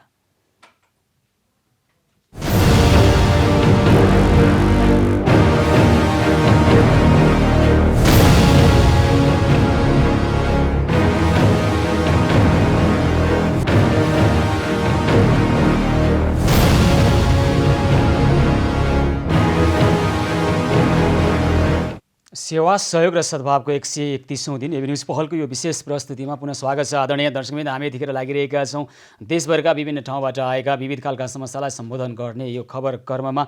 यतिखेर अघि हामीले एउटा विषयलाई उठान गरेका थियौँ। काठमाडौँ उपत्यका कोरोनाको नयाँ हटस्पट बन्न सक्ने सम्भावनाहरू बढिरहेका छन् र विशेष गरी कोरोना सङ्क्रमणको जोखिमलाई न्यूनीकरण गर्नका निमित्त काठमाडौँ उपत्यकाकै कुरा गर्ने हो भने काठमाडौँ उपत्यकाभित्र नै विभिन्न नाकालाई अझै सुरक्षित र त्यहाँ सजगता अपनाउनु पर्ने कुरा आइरहेको छ र यसै सम्बन्धमा कुराकानी गर्नका निमित्त हामी ट्राफिक प्रहरी प्रमुख एसएसपी भीमप्रसाद ढकाल यतिखेर टेलिफोन सम्पर्कमा आउनुभएको छ। हामी उहाँसँग कुराकानी गर्छौँ। हजुर ढकालजी नमस्कार, कार्यक्रममा स्वागत छ यहाँलाई। नमस्कार। के छ यहाँहरूको चाहिँ हालखबर सोध्न मन लाग्यो। पहिला त कस्तो स्थितिमा हुनुहुन्छ, के गरिरहनु भएको छ? अब अहिले हामी कोरोनाको जुन जोखिम छ त्यसबाट नागरिकलाई बचाउने काममै 24 घण्टा लागिराखेकै छौँ। यहाँहरूलाई सबैलाई थाहै छ यो कोरोनाको त्यो सङ्क्रमण सुरु भएर लकडाउनको अवधिभर पनि र लकडाउन अवधि सकिए पछाडि पनि हाम्रो सक्रियता झन् बढाएको छ र लकडाउन चाहिँ सकिए पछाडि विशेष गरिकन हामीले 3टा कुराहरूमा हामी केन्द्रित भइराखेको अवस्था छ। पहिलो कुरा भनेको यो आम नागरिकहरूमा जुन स्वास्थ्य प्रोटोकल छ र सामाजिक दूरीको कुराहरू छ, यो अत्यन्तै महत्त्वपूर्ण विषय हो र यो कुरोलाई हामीले सवारी साधनहरूमा र बाहिर सार्वजनिक ठाउँहरूमा हिडुल गर्दाका अवस्थाहरूमा सबै ठाउँमा हामीले चेक जाँच गर्ने र त्यसलाई चाहिँ म्यानेज गर्ने, त्यो चाहिँ संक्रमणको जुन जोखिम छ त्यो फैलिन नदिनको लागि गर्ने सबै खालका उपायहरू हामी गरिराखेका छौँ। त्यो सचेतना फैलाउने विशेष गरी नाकाका कुराकानी गर्दा हामीले केही अगाडि इपिडेमियोलोजी तथा रोग नियन्त्रण महाशाखाका निर्देशक डाक्टर वासुदेव पाण्डेसँग कुराकानी गरेका थियौँ। काठमाडौँ उपत्यकामा कोरोना सङ्क्रमणको जोखिमलाई न्यूनीकरण गर्ने हो भने अहिले लकडाउन कर्फ्यू होइन कि नाकालाई व्यवस्थित गर्नुपर्छ भन्ने उहाँको पनि सुझाव थियो। अब अहिले काठमाडौँ उपत्यकाभित्र नै 3वटा नाका, नागढुङ्गा, फर्पिङ र साँगाकै कुरा गर्ने हो भने नागढुङ्गाबाट 3000 देखि 3200 प्रत्येक दिन औसतमा आइरहेका छन्।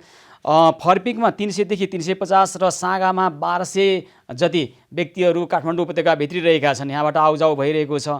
अब के छ, नाकाको स्थिति कस्तो छ भन्नुहोस् त? विशेष गरी हटस्पट मानिएका क्षेत्रबाट सङ्क्रमितहरू काठमाडौँभित्र छिर्ने र यहाँ सङ्क्रमण बढाइरहेका कुराहरू पनि आइरहेका छन्। यसको व्यवस्थापन कसरी गर्नुभएको छ?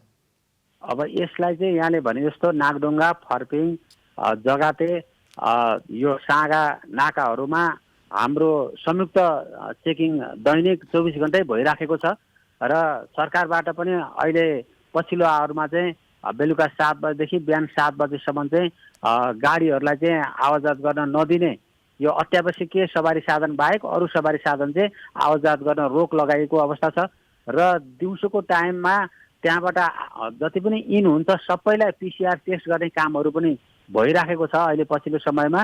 र अर्को चाहिँ जुन अत्यावश्यकीय सवारी साधन जुन तपाईँले इन र आउट इन हुने कुराहरू गर्नुभएको छ, त्यो भनेको राजधानीको लागि अत्यावश्यक वस्तुहरू बोकेका जति पनि जो खाद्यान्न छन्, इन्धन, फलफुल, तरकारी लगायत ग्यास, जति पनि चाहिँ यहाँ आवश्यक हुने कुराहरू र स्वास्थ्यजन्य कुराहरू जति पनि छन् वस्तुहरू, ती लिएर आउने सवारी साधन त यो कोरोना संक्रमणको जुन लकडाउन सुरु भएदेखि नै तिनीहरू चाहिँ त्यो छुट भइराखेको छ, त्यो आउजात गरिराखेको हुन्छ। तर ढकालजी, तपाईँले भन्नुभयो नाकामा स्वाब सङ्कलन गर्ने गरिएको छ, तर स्वाब दिएका भन्दा तेब्बर मानिस सुरक्षाकर्मीको आँखा छलेर काठमाडौँ भित्रिरहेका छन्, बाहिर गइरहेका छन्। अनि होइन, त्यो तेब्बर मानिस भन्ने कुरो त्यो होइन। जति पनि मान्छेहरू आएको छ, हाम्रो ट्राफिक प्रहरी, सिभिल प्रहरी र आम पुलिस भएर मान्छेहरूलाई चाहिँ जुन परीक्षण गराउने को लागि चाहिँ लाइनमा राख्ने र परीक्षण गराउने कामहरू दैनिक भइराखेको छ। कतिपय मानिसहरू परीक्षण गर्नलाई अटेर गरिरहेका छन् र जसले स्वाब सङ्कलन गरेर परीक्षण गर्ने अनुमति दिएका छन् उहाँहरूलाई पोजिटिभ आइसकेपछि पछि फोन गर्दा फोन नम्बरै गलत दिएको, व्यक्तिको नाम ठेगाना नै गलत दिएका कुराहरू आइरहेका छन्। काठमाडौँ भित्रिएको व्यक्ति पोजिटिभ देखेपछि फेरि सम्पर्क गर्दा वीरगञ्ज पुगिसकेको खबरहरू आइरहेको छ। ढकालजी, अनि यसले त कोरोना सङ्क्रमणको जोखिमलाई न्यूनीकरण गर्न नसकिने भयो नि त यो व्यवस्थापनले त। यी विषय चाहिँ जस्तो हामी ट्राफिकसँग मात्रै सरोकार होइन, यो तिनीहरूलाई ट्रेकिङ गर्ने, सम्पर्कमा ल्याउने कुराहरू अरू निकायहरूले गरिराखेको छ र काम गरिरहँदाखेरि कतिपय व्यक्तित्व हुन सक्छ, किनभने सबै चाहिँ त्यो एउटै उसमा चाहिँ सबैले चाहिँ टेस्ट गर्छन् भन्ने होइन र सबै चाहिँ सम्पर्कमा आउँछन् भन्ने होइन। कुनै कुनै सम्पर्कमा नआएकालाई पनि खोजी गरेर उनीहरूलाई चाहिँ ट्रेसिङ गरेर उनीहरूलाई चाहिँ जुन क्वारेन्टाइनमा राख्ने या आइसोलेसनमा राख्ने त्यो कुराहरू भइराखेको छ अरू निकायहरूले। त्यसको लागि चाहिँ जुन CMC छ काठमाडौँ जिल्लाकै हकमा क्राइसिस म्यानेजमेन्ट सेन्टर छ, ललितपुर भक्तपुरमा पनि छ र दैनिक जस्तो मिटिङहरू बसेर र यस्ता कुराहरू सबै एनालाइसिस गरेर कहाँ कमजोरी छ, कहाँ चाहिँ अपुग कुराहरू छ, त्यो सबैमा सबै निकायहरू उत्तिकै सक्रियताका साथ त्यही कमजोरी हामीले देखाइदिएको। ढकालजी, अब कमजोरी के भने तपाईँले भन्नुभएको छ स्वाब सङ्कलन गर्ने गरिएको छ, त्यसमै समस्या देखिएको छ। तपाईँले भन्नुभएको छ सुरक्षाकर्मीको निगरानीमा स्वाब सङ्कलन गरेर मात्रै पठाइएको छ भन्नुभएको छ, तर अब सुरक्षाकर्मीकै आँखा छलेर आउने जाने क्रम भइरहेको छ। यसले त तपाईँ हामी सबैलाई असर पर्ने, कोरोना सङ्क्रमणको जोखिमलाई न्यूनीकरण गर्नुपर्ने ठाउँमा झन् बढ्ने अवस्था देखियो। यसलाई चाहिँ समस्याको समाधान कसरी गर्ने होला भनेर सोधेको। यस्तो सुरक्षाकर्मीले आफ्नो स्रोत आफ्नो साधन जनशक्तिले भ्याए पुगेसम्म राति पनि नसुतिकन काम गरेको छ र त्यसका लागि धन्यवाद भन्न चाहन्छौँ ढकालजी, यहाँहरूले गर्नुभएको छ। तर हाम्रो चासो चाहिँ तपाईँहरूले काम गर्दा गर्दै पनि कोरोना सङ्क्रमणको जोखिम बढिरहेको तर्फ चाहिँ बढी छ। सबै मिलेर कोरोना सङ्क्रमणको जोखिमलाई न्यूनीकरण गरौँ। यहाँले काम गर्नु भएन हामी भनिरहेका छैनौँ, तर न्यूनीकरण गर्नका लागि के गर्न सकिन्छ भन्ने चाहिँ हाम्रो जिज्ञासा हो। बुझेँ। हामीले यो विषयलाई कसरी बुझ्नु पर्यो भने यो पक्ष विपक्षीको विषय होइन। त्यही भन्दैछौँ हामी पनि। पछिल्लो आवरमा त नागरिक आफै सजग हुनुपर्ने विषय हो यो। सबै प्रत्येक व्यक्ति, प्रत्येक परिवार, प्रत्येक समुदाय एकदमै एलर्ट हुनुपर्ने कुरा हो नम्बर 1। दोस्रो भनेको जुन सामाजिक दूरी र स्वास्थ्य प्रोटोकलको कुरा छ त्यसलाई अब एउटा जीवनशैलीमा ढाल्नुपर्ने जरुरी छ प्रत्येक मान्छेहरूले। र अब सरकारी तर्फबाट भइराखेको जुन सहजीकरणका विषय छन् यसलाई चाहिँ म्यानेज गर्ने विषय छन्, यसलाई कन्ट्रोल गर्ने विषय छन्, त्यो चाहिँ पछिल्ला दिन झनै सक्रियताका साथ भइराखेको अवस्था छ। त्यसैले अब अहिले सङ्क्रमण बढिराखेको अवस्थामा चाहिँ सबैले, म यहाँहरू मार्फत अनुरोध गर्दछु कि सबैले सजग हुनुपर्ने चाहिँ प्रत्येक पाइलामा हामी सजग हुनुपर्ने कुरा छ होइन। र जो चाहिँ अब मान्छेहरू जसले चाहिँ फटाइ गरेर काहीँ चाहिँ अब लुक्ने भाग्ने आदि इत्यादि हुन्छ भने प्रशासनले त्यसलाई खोजी गर्छ र टुङ्गामा राख्छ, त्यो काम गर्छ। तर समग्रमा चाहिँ सबै जिम्मेवार हुनुपर्ने अवस्था चाहिँ छ अहिले। त्यही त हामीले दुईवटा कुरा है ढकालजी, एउटा चाहिँ स्वाब दिएको भन्दा तेब्बर मानि सुरक्षाकर्मीको आँखा छलेर आउने जाने गरिरहेको खबर छ, यसलाई नियन्त्रण गर्नको लागि कृपया प्रयास गरिदिनु होला यहाँहरूले। अर्को चाहिँ स्वाब दिएर पोजिटिभ आएकाहरूलाई पनि भोलि कन्ट्याक्ट ट्रेसिङ गर्दाखेरि ठेगाना गलत दिएका, टेलिफोन नम्बर गलत दिएका र उहाँहरू विभिन्न ठाउँमा गएर सङ्क्रमण झन् फैलाइरहेको पनि आएको छ। यो दुईटालाई नियन्त्रण गर्नको लागि के गर्नुपर्छ? हामी पनि सबै मिलेर हामी समस्या समाधान गर्ने यो अभियानमा छौँ, हामी पनि साथ सहयोग दिन चाहन्छौँ यहाँहरूको यो कार्यमा। यो गर्नु होला भन्ने अपेक्षा छ। र यतिखेर एउटा अन्तिम प्रश्न सोध्छु है त ढकालजी, देशभर थप कडाइ गर्नुपर्ने अथवा निषेधाज्ञा लगाउनुपर्ने कुरा पनि आइरहेका छन्, काठमाडौँ उपत्यकामा पनि कर्फ्यू लाग्ने हल्लाहरू चलिरहेका छन्, यो सम्बन्धमा यहाँको कुरा के छ? होइन, यो चाहिँ स्थितिलाई दैनिक आकलन गरिराखेको अवस्था छ र जुन जिल्ला स्तरको सिएमसी छ त्यो बैठकमा सबै स्थितिलाई चाहिँ विश्लेषण गरेर अब यहाँलाई थाहै छ कतिपय जिल्लाहरूमा चाहिँ स्थानीय लेभलमा त्यसरी चाहिँ लकडाउन गर्ने, त्यसलाई चाहिँ सिल गर्ने, त्यसलाई अझ कडाइ गर्ने भन्ने अवस्था पनि देखिएका छन्।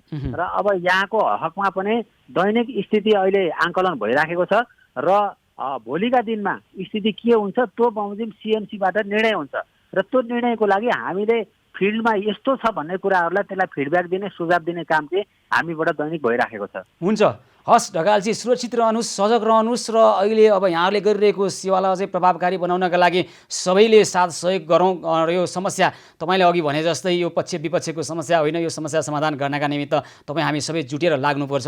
यही अपेक्षासहित यहाँलाई धेरै धन्यवाद भन्न चाहन्छौँ। यहाँलाई पनि धन्यवाद।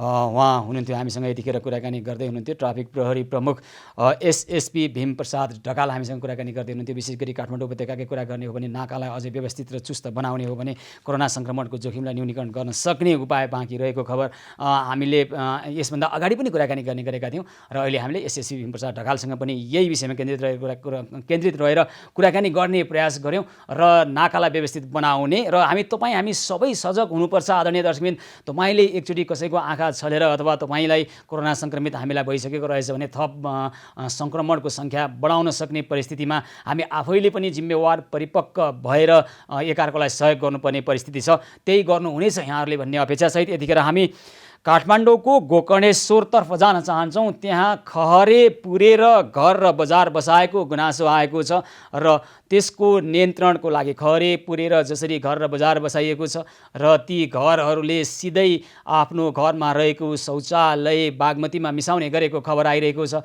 र यो बारेमा हामी यथार्थ कुरा बुझ्नेछौँ र यो बुझिसकेपछि सम्बन्धित व्यक्तिलाई टेलिफोन गरेर यो समस्या समाधानको पहलका निमित्त के भइरहेको छ भन्ने बारेमा पनि कुराकानी गर्नेछौँ। हेरौँ एउटा रिपोर्ट।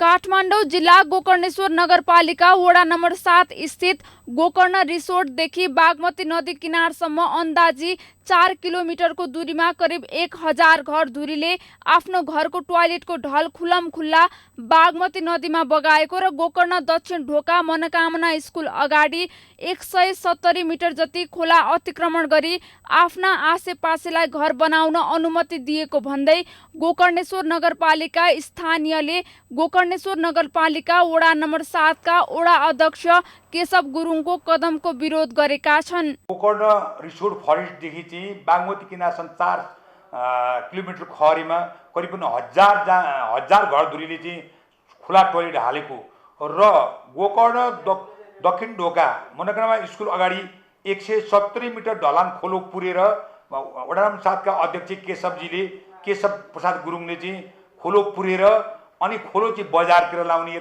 उता गोकर्णेश्वर नगर सुधार समाजले बागमती सभ्यता एकीकृत विकास समितिसँग समन्वय गरी गोकर्णेश्वर नगरपालिकामा व्यवस्थित ढल कायम गर्न 6 करोड 70 लाखको बजेट विनियोजन गरिसकेको, तर उता गोकर्णेश्वर नगर सुधार समाजले उक्त ठाउँमा व्यवस्थित ढल राख्न खोज्दा गोकर्णेश्वर नगरपालिका वडा नम्बर 7 का वडा अध्यक्षले आफूले खोलामाथि बस्ती बसाएका मानिसहरूलाई अन्यन्त्र सार्न नमिल्ने भन्दै अटेर गरेपछि त्यो क्षेत्रमा व्यवस्थित ढल कायम हुन नसकेको स्थानीयले बताएका छन्। उहाँले गर्नुपर्ने ठाउँमा हामीले गरे गोकर्णेश्वर टोल सुधार समितिले को नेतृत्वमा गरेको हामी 300 जनाले गरेको निवेदनलाई व्यवस्था गर्दै आफ्ना मान्छेहरूलाई चाहिँ खोलामाथि बजार राख्न दिने, प्रतिमा घर बनाउन दिने र उहाँ चाहिँ के भने बागमतीमा चाहिँ खुला ढल मिसाएर चाहिँ उहाँ चाहिँ विकास विरोधी काम गरेको र किन गर्नुभयो भनेर भन्न जाँदा उहाँ चाहिँ आक्रमण भएर चाहिँ मैले चाहिँ बौद्ध चौकीमा उजुर गरेर उहाँलाई पक्राउ पुलिस जारी गर्दा विभिन्न सोच लाएर उहाँ चाहिँ भागी उहाँ चाहिँ के भने प्रहरी कार्यालयमा उपस्थित नभएको हुनाले त्यो उक्त चाहिँ केशवजी हाम्रो वडा नम्बर 7 का अध्यक्ष केशव प्रसाद गुरुङलाई चाहिँ यस टेलिभिजनमा बोलाई यो काम किन गर्नु नभएको उहाँले तत्काल राजीनामा माग गरेर पनि हामीले मागिसकेका छौँ पटक र किन गर्नु नभएको स्पष्टीकरण सोधाई हामीलाई न्याय दिलाई। उक्त चाहिँ खरेको ढलान फोरी उक्त चाहिँ खोलो सफा बगाई त्यो 6 करोड 70 लाखको योजनालाई कार्यान्वयन गर्नको लागि सहयोग गरिदिनु हुन म यस एमयू टेलिभिजन का सुशील पाण्डे लगायत सम्पूर्ण चाहिँ यहाँका पदाधिकारीहरूलाई हार्दिक विनम्रता साथ आग्रह गर्दछु। गोकर्णेश्वर टोललाई व्यवस्थित गर्न गोकर्णेश्वर नगर सुधार समाजका करिब 300 स्थानीयले ओडासँग समन्वय गरी खोलामाथि राखिएको बजार हटाउन खोज्दा ओडा अध्यक्ष केशव गुरुङले केही पहल नगरेको भन्दै स्थानीय आक्रोशित बनेका छन्। स्थानीयले काठमाडौँ उपत्यका र यसको सुन्दरता जोगाइराख्न गोकर्ण रिसोर्टदेखि बागमती नदी किनारसम्म करिब 4 किलोमिटरको दूरीमा बागमती नदीको दुवैतिर छुट्टै ढल राख्नुपर्ने र वडा अध्यक्षको जबरजस्तीमा खोला मिची खोलामाथि बनाइएका घरहरू हटाइनुपर्ने माग राखेका छन्। त्यो ढलान 170 मिटर खोलामाथि छोडेको ठाउँ फुटाउने र दायाँ प्रति नापेर त्यो रोकेको योजना चाहिँ के अरे सञ्चालन गरेर दायाँ ढल हाल्न खरेमा सफा पानी बगाएर बागमतीमा टोयलेट हाल्न नपाउने, त्यति नै हो। हाम्रो 300 जनाको मागै त्यही छ। केही समय यता देशका विभिन्न भागमा स्थानीय जनप्रतिनिधि र सर्वसाधारण बीच आन्तरिक किचलो देखिने गरेको छ। जनताको मनोभावना पूरा गर्छौं भन्दै हिँडेका केही जनप्रतिनिधिले आफूलाई मालिक ठान्न खोज्दा स्थानीयले आफ्नै प्रतिनिधिको समेत विरोध गर्ने गरेका छन्। काठमाडौँ गोकर्णेश्वर नगरपालिका वडा नम्बर 7 को यो समस्या सुनिसकेपछि अब हामी यो समस्याको अर्को पाटो पनि बुझ्ने प्रयास गरिरहेका छौँ।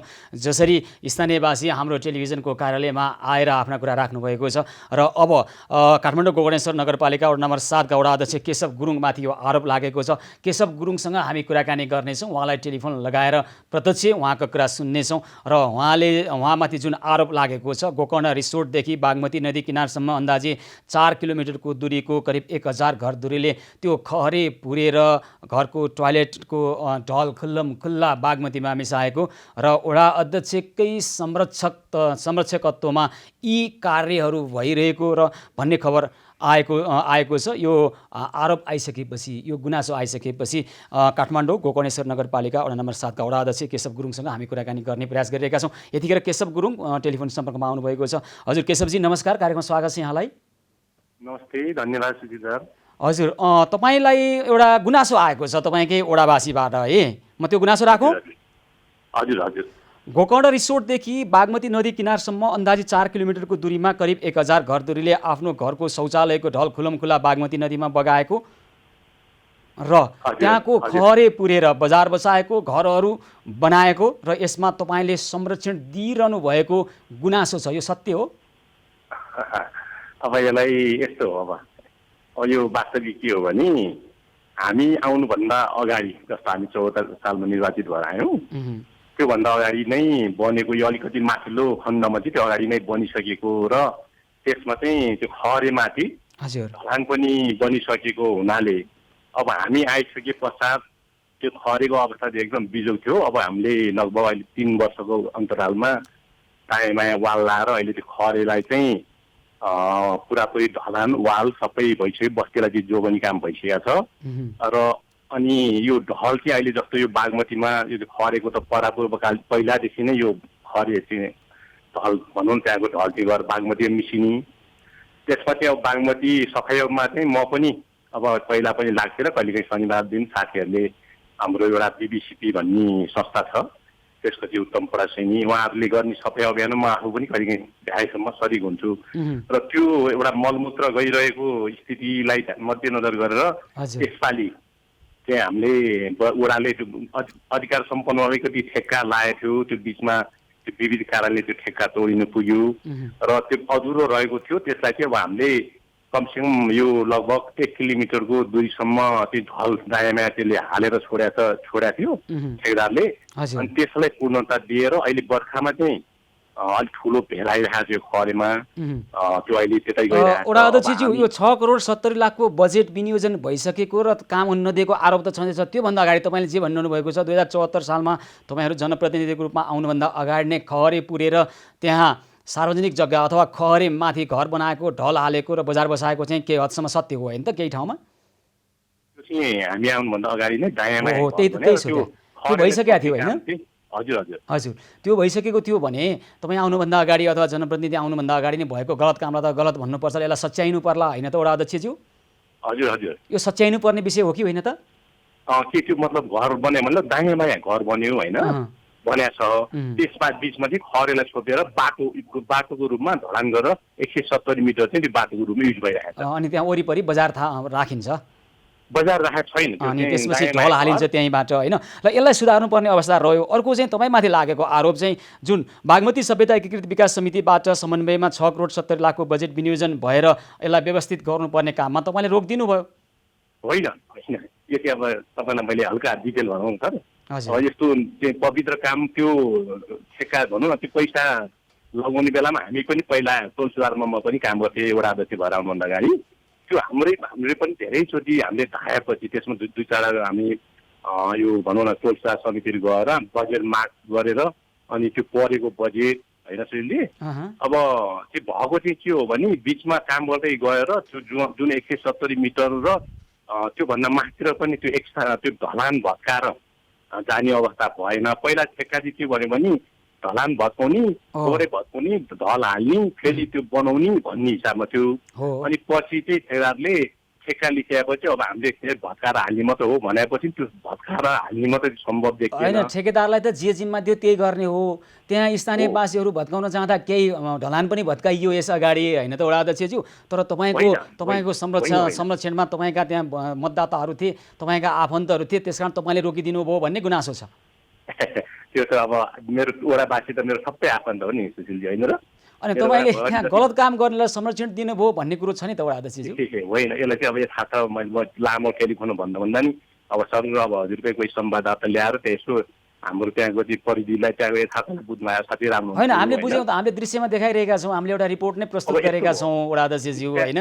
त्यहाँ ढल भत्काउने त्यो छोपेको त्यो ढलमाथि छोपेको लगाइएको कङ्क्रिटलाई भत्काउने काम ढलानलाई भत्काउने काम त भयो नि त, तर त्यो रोकिएको हो नि होइन? यस्तो भयो सुशीलजी पोहोर चाहिँ त्यो अनाज ठुलो यो के खरिएर के छ भने कहिले एकदम ठुलो पानी आउँदा 3-4 घन्टा दर्के पानी आयो नि यसको रुट लामो छ त्यो पानी चाहिँ ओभरफ्लो बस्तीमा चाहिँ गएर त्यो बस्ती डुबान भयो।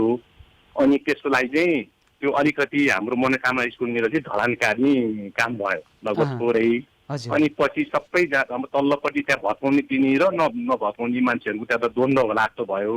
अनि हामीले तल्लो कम्पतिरको भत्काउनु नदिने र भत्काउने पछिको मान्छे पनि राख्यौँ र त्यहाँ स्कुलको चाहिँ सरलाई पनि राखेर अनि मेन बाटो भनेको प्राविधिकहरूलाई राखौँ र यसको के हो विस्तृत अध्ययन प्राविधिकले अध्ययन गरेपछि चाहिँ यसलाई भत्काउनु पर्छ भने भत्काउने अब भत्काउनु पर्दैन नि नभत्काउने भन्ने हिसाबले एउटा कमिटी बनाएको छ सुशीलजी। अनि त्यसै तिनीहरूसँग होइन अब यो सुन्नुहोस् न, ढलै पुरेर त्यहाँ विभिन्न खालका संरचनाहरू बनाउने, सार्वजनिक जग्गा हडप्ने काम त्यहाँ मात्रै होइन, काठमाडौँ उपत्यकादेखि लिएर देशका विभिन्न ठाउँमा यो भएको छन् वडा अध्यक्षज्यू।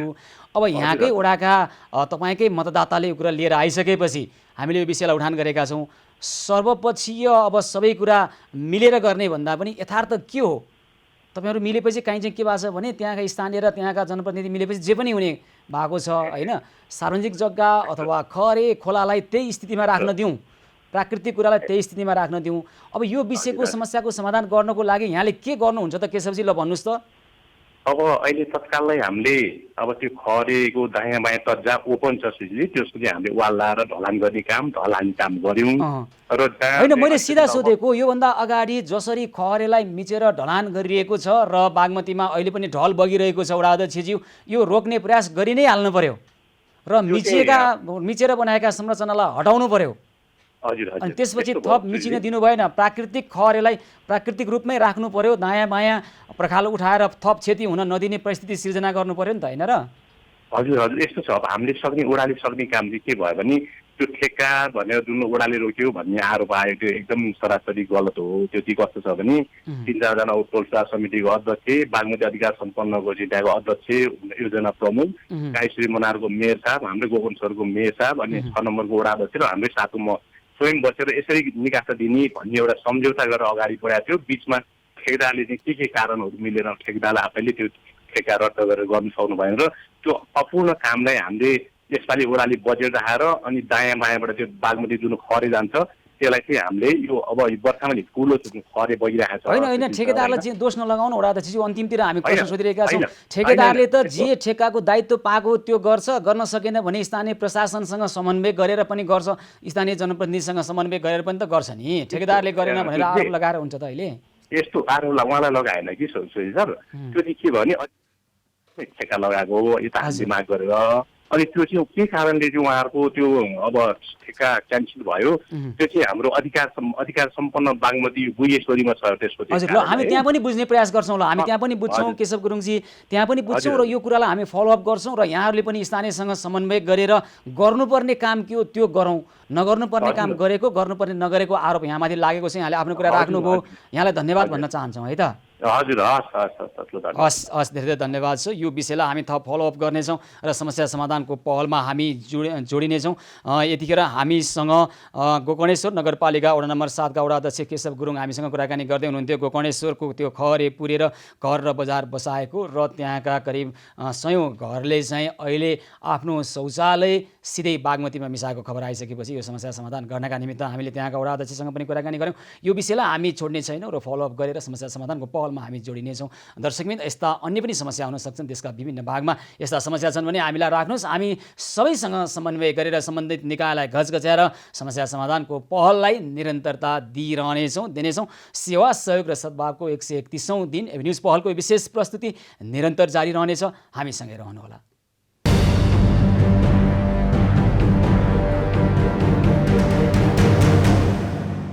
सेवा सहयोग र सद्भावको 131औं दिन एभिन्यूज पहलको यो विशेष प्रस्तुतिमा पुनः स्वागत छ। आदरणीय दर्शकबिन, हामी यतिखेर लागिरहेका छौँ देशका विभिन्न भागबाट आएका विविध खालका समस्यालाई सम्बोधन गर्ने यो खबर क्रममा। यतिखेर अब हामी गुल्मीतर्फ जान चाहन्छौँ।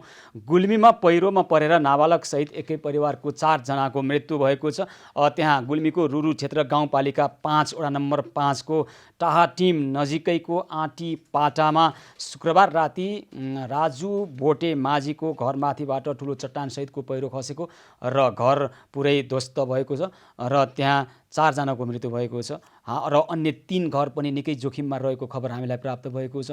यसबारेमा हाम्रा संवाददाता जनार्दन घिमिरेसँग हामी कुराकानी गर्छौँ। दर्शकबिन, हामी केवल खबर सम्प्रेषण मात्र गरिरहेका छैनौँ, खबरलाई सम्प्रेषण गर्छौँ प्रभावकारी ढङ्गबाट र अहिले नै आपद विपदमा परेका हाम्रा दर्शकहरूलाई, हाम्रा दाजुभाइ दिदीबहिनीहरूलाई हामी तत्काल समस्या समाधान गर्नका निमित्त हामी पहल पनि सुरुवात गरि नै हाल्छौँ।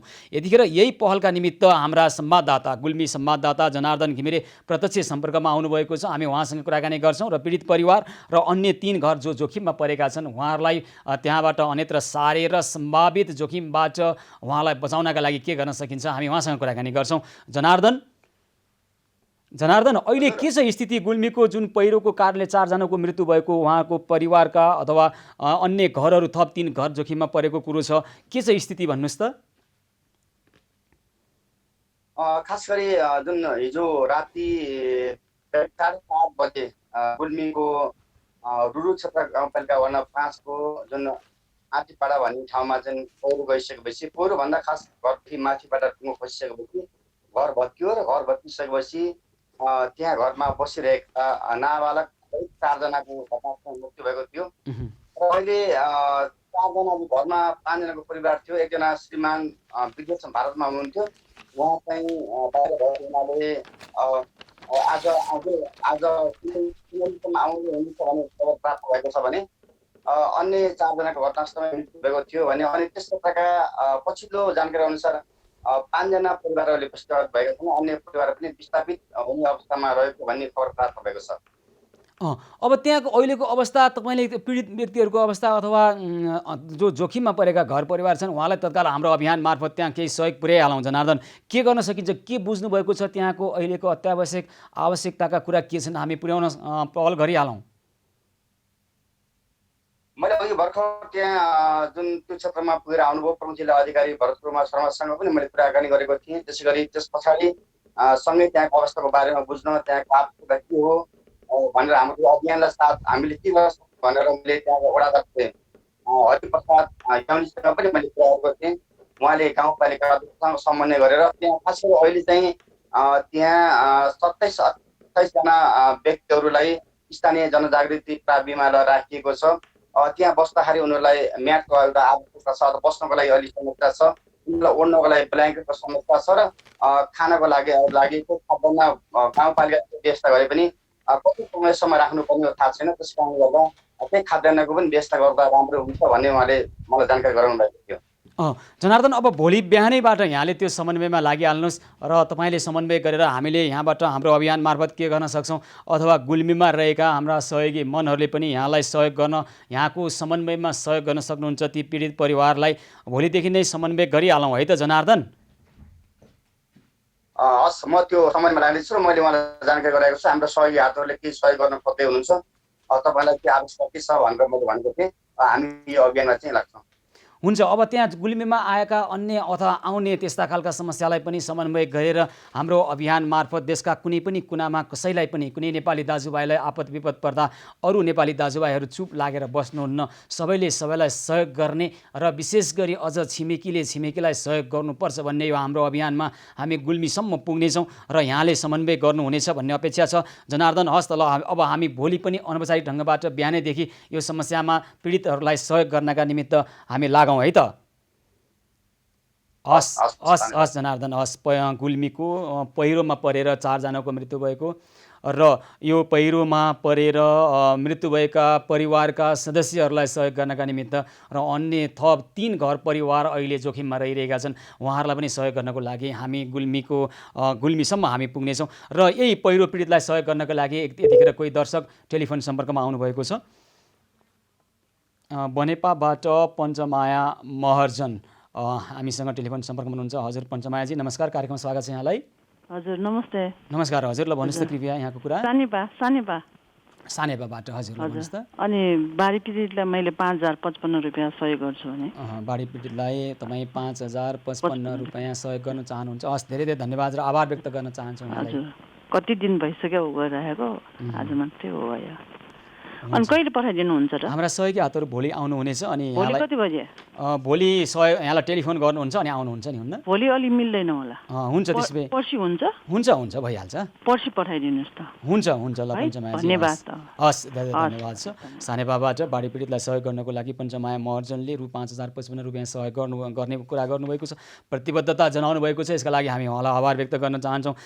दर्शकमित्र, यतिखेर हामी भारतको नयाँ दिल्लीको म्याक्स अस्पतालमा उपचार गराइरहनु भएका सिवान श्रेष्ठका पिता विकास चन्द्र श्रेष्ठ हामीले उहाँसँग कुराकानी गर्ने प्रयास गरेका थियौँ, तर आइसियुबाट भर्खर वार्डमा आउनुभएको छ र उहाँले हामीसँग प्रत्यक्ष जोडेर कुराकानी गर्न सक्नुभएको छैन। स्वास्थ्य अवस्था उहाँको पनि अहिले अलि जटिल नै छ, गम्भीर नै छ। उहाँको कलेजोको केही अंश निकालेर सिवान श्रेष्ठलाई प्रत्यारोपण गरिएको छ। सिवान श्रेष्ठ 5 महिनाको शिशु, हामीले अभियान थालेको 1 महिनाभन्दा बढी हुन लाग्यो, अहिले 6 महिना पुग्नु भएको छ र उहाँलाई अहिले आइसियुमा राखेर उपचार भइरहेको छ। र विकास चन्द्र श्रेष्ठको एउटा हामी पछिल्लो अध्यावधिक विवरण हाम्रा दर्शकहरूलाई राख्न चाहन्छौँ। हेरौँ यो भिडियो क्लिप।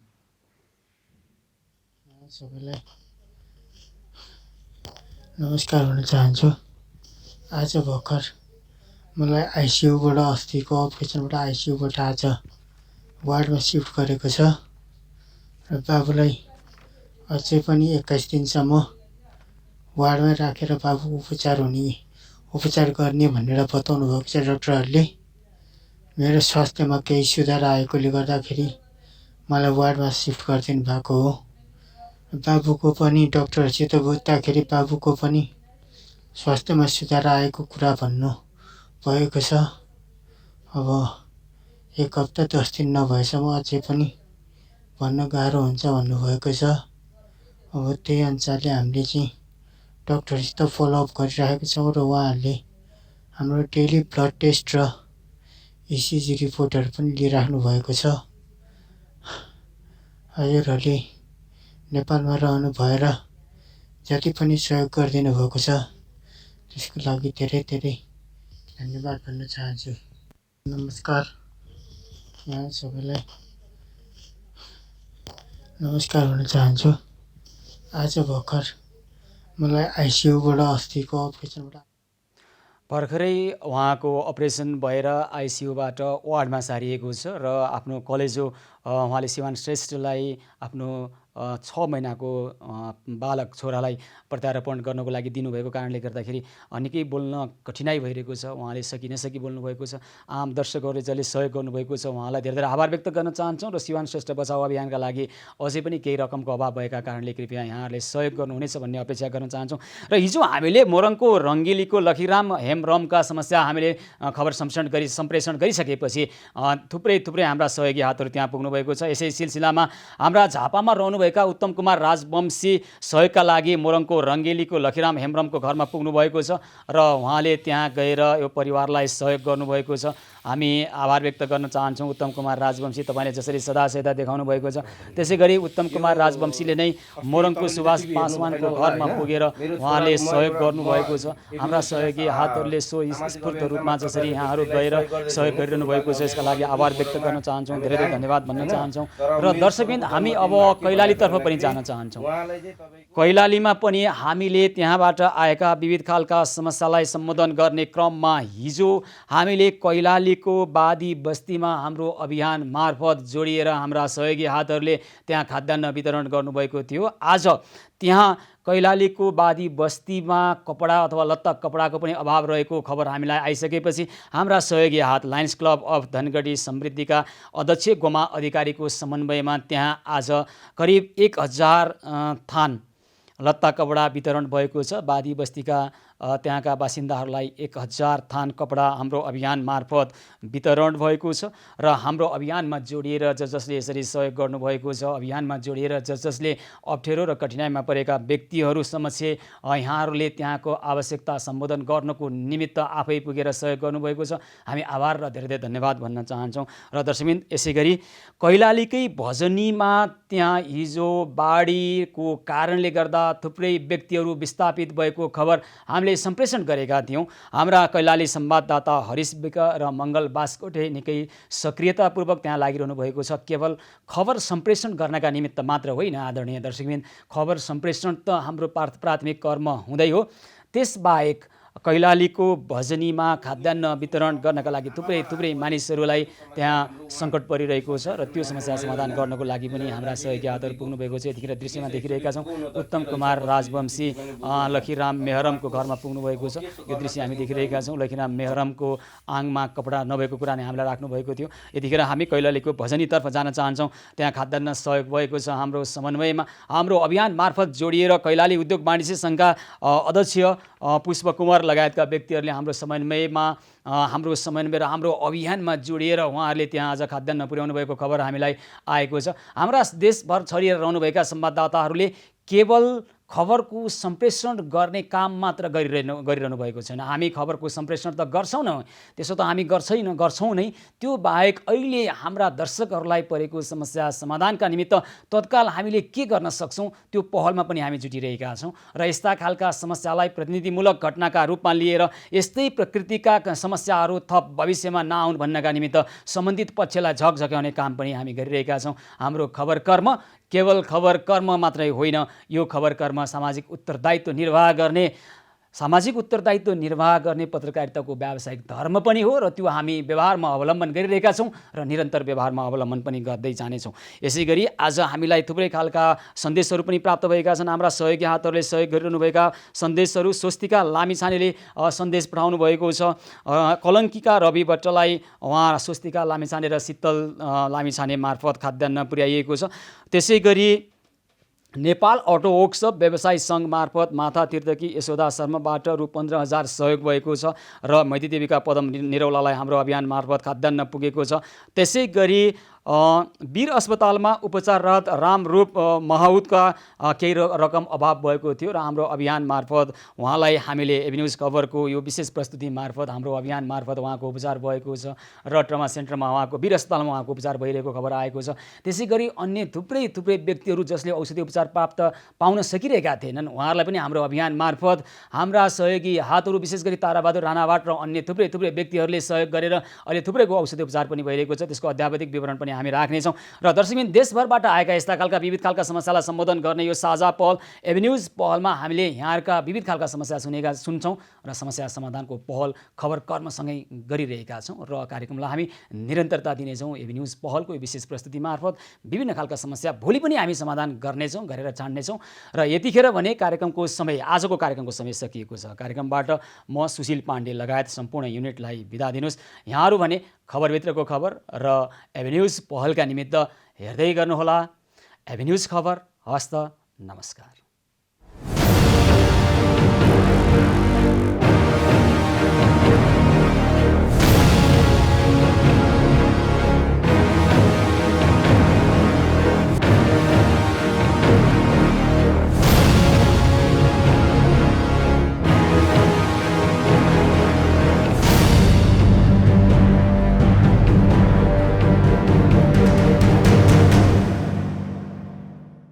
शिवम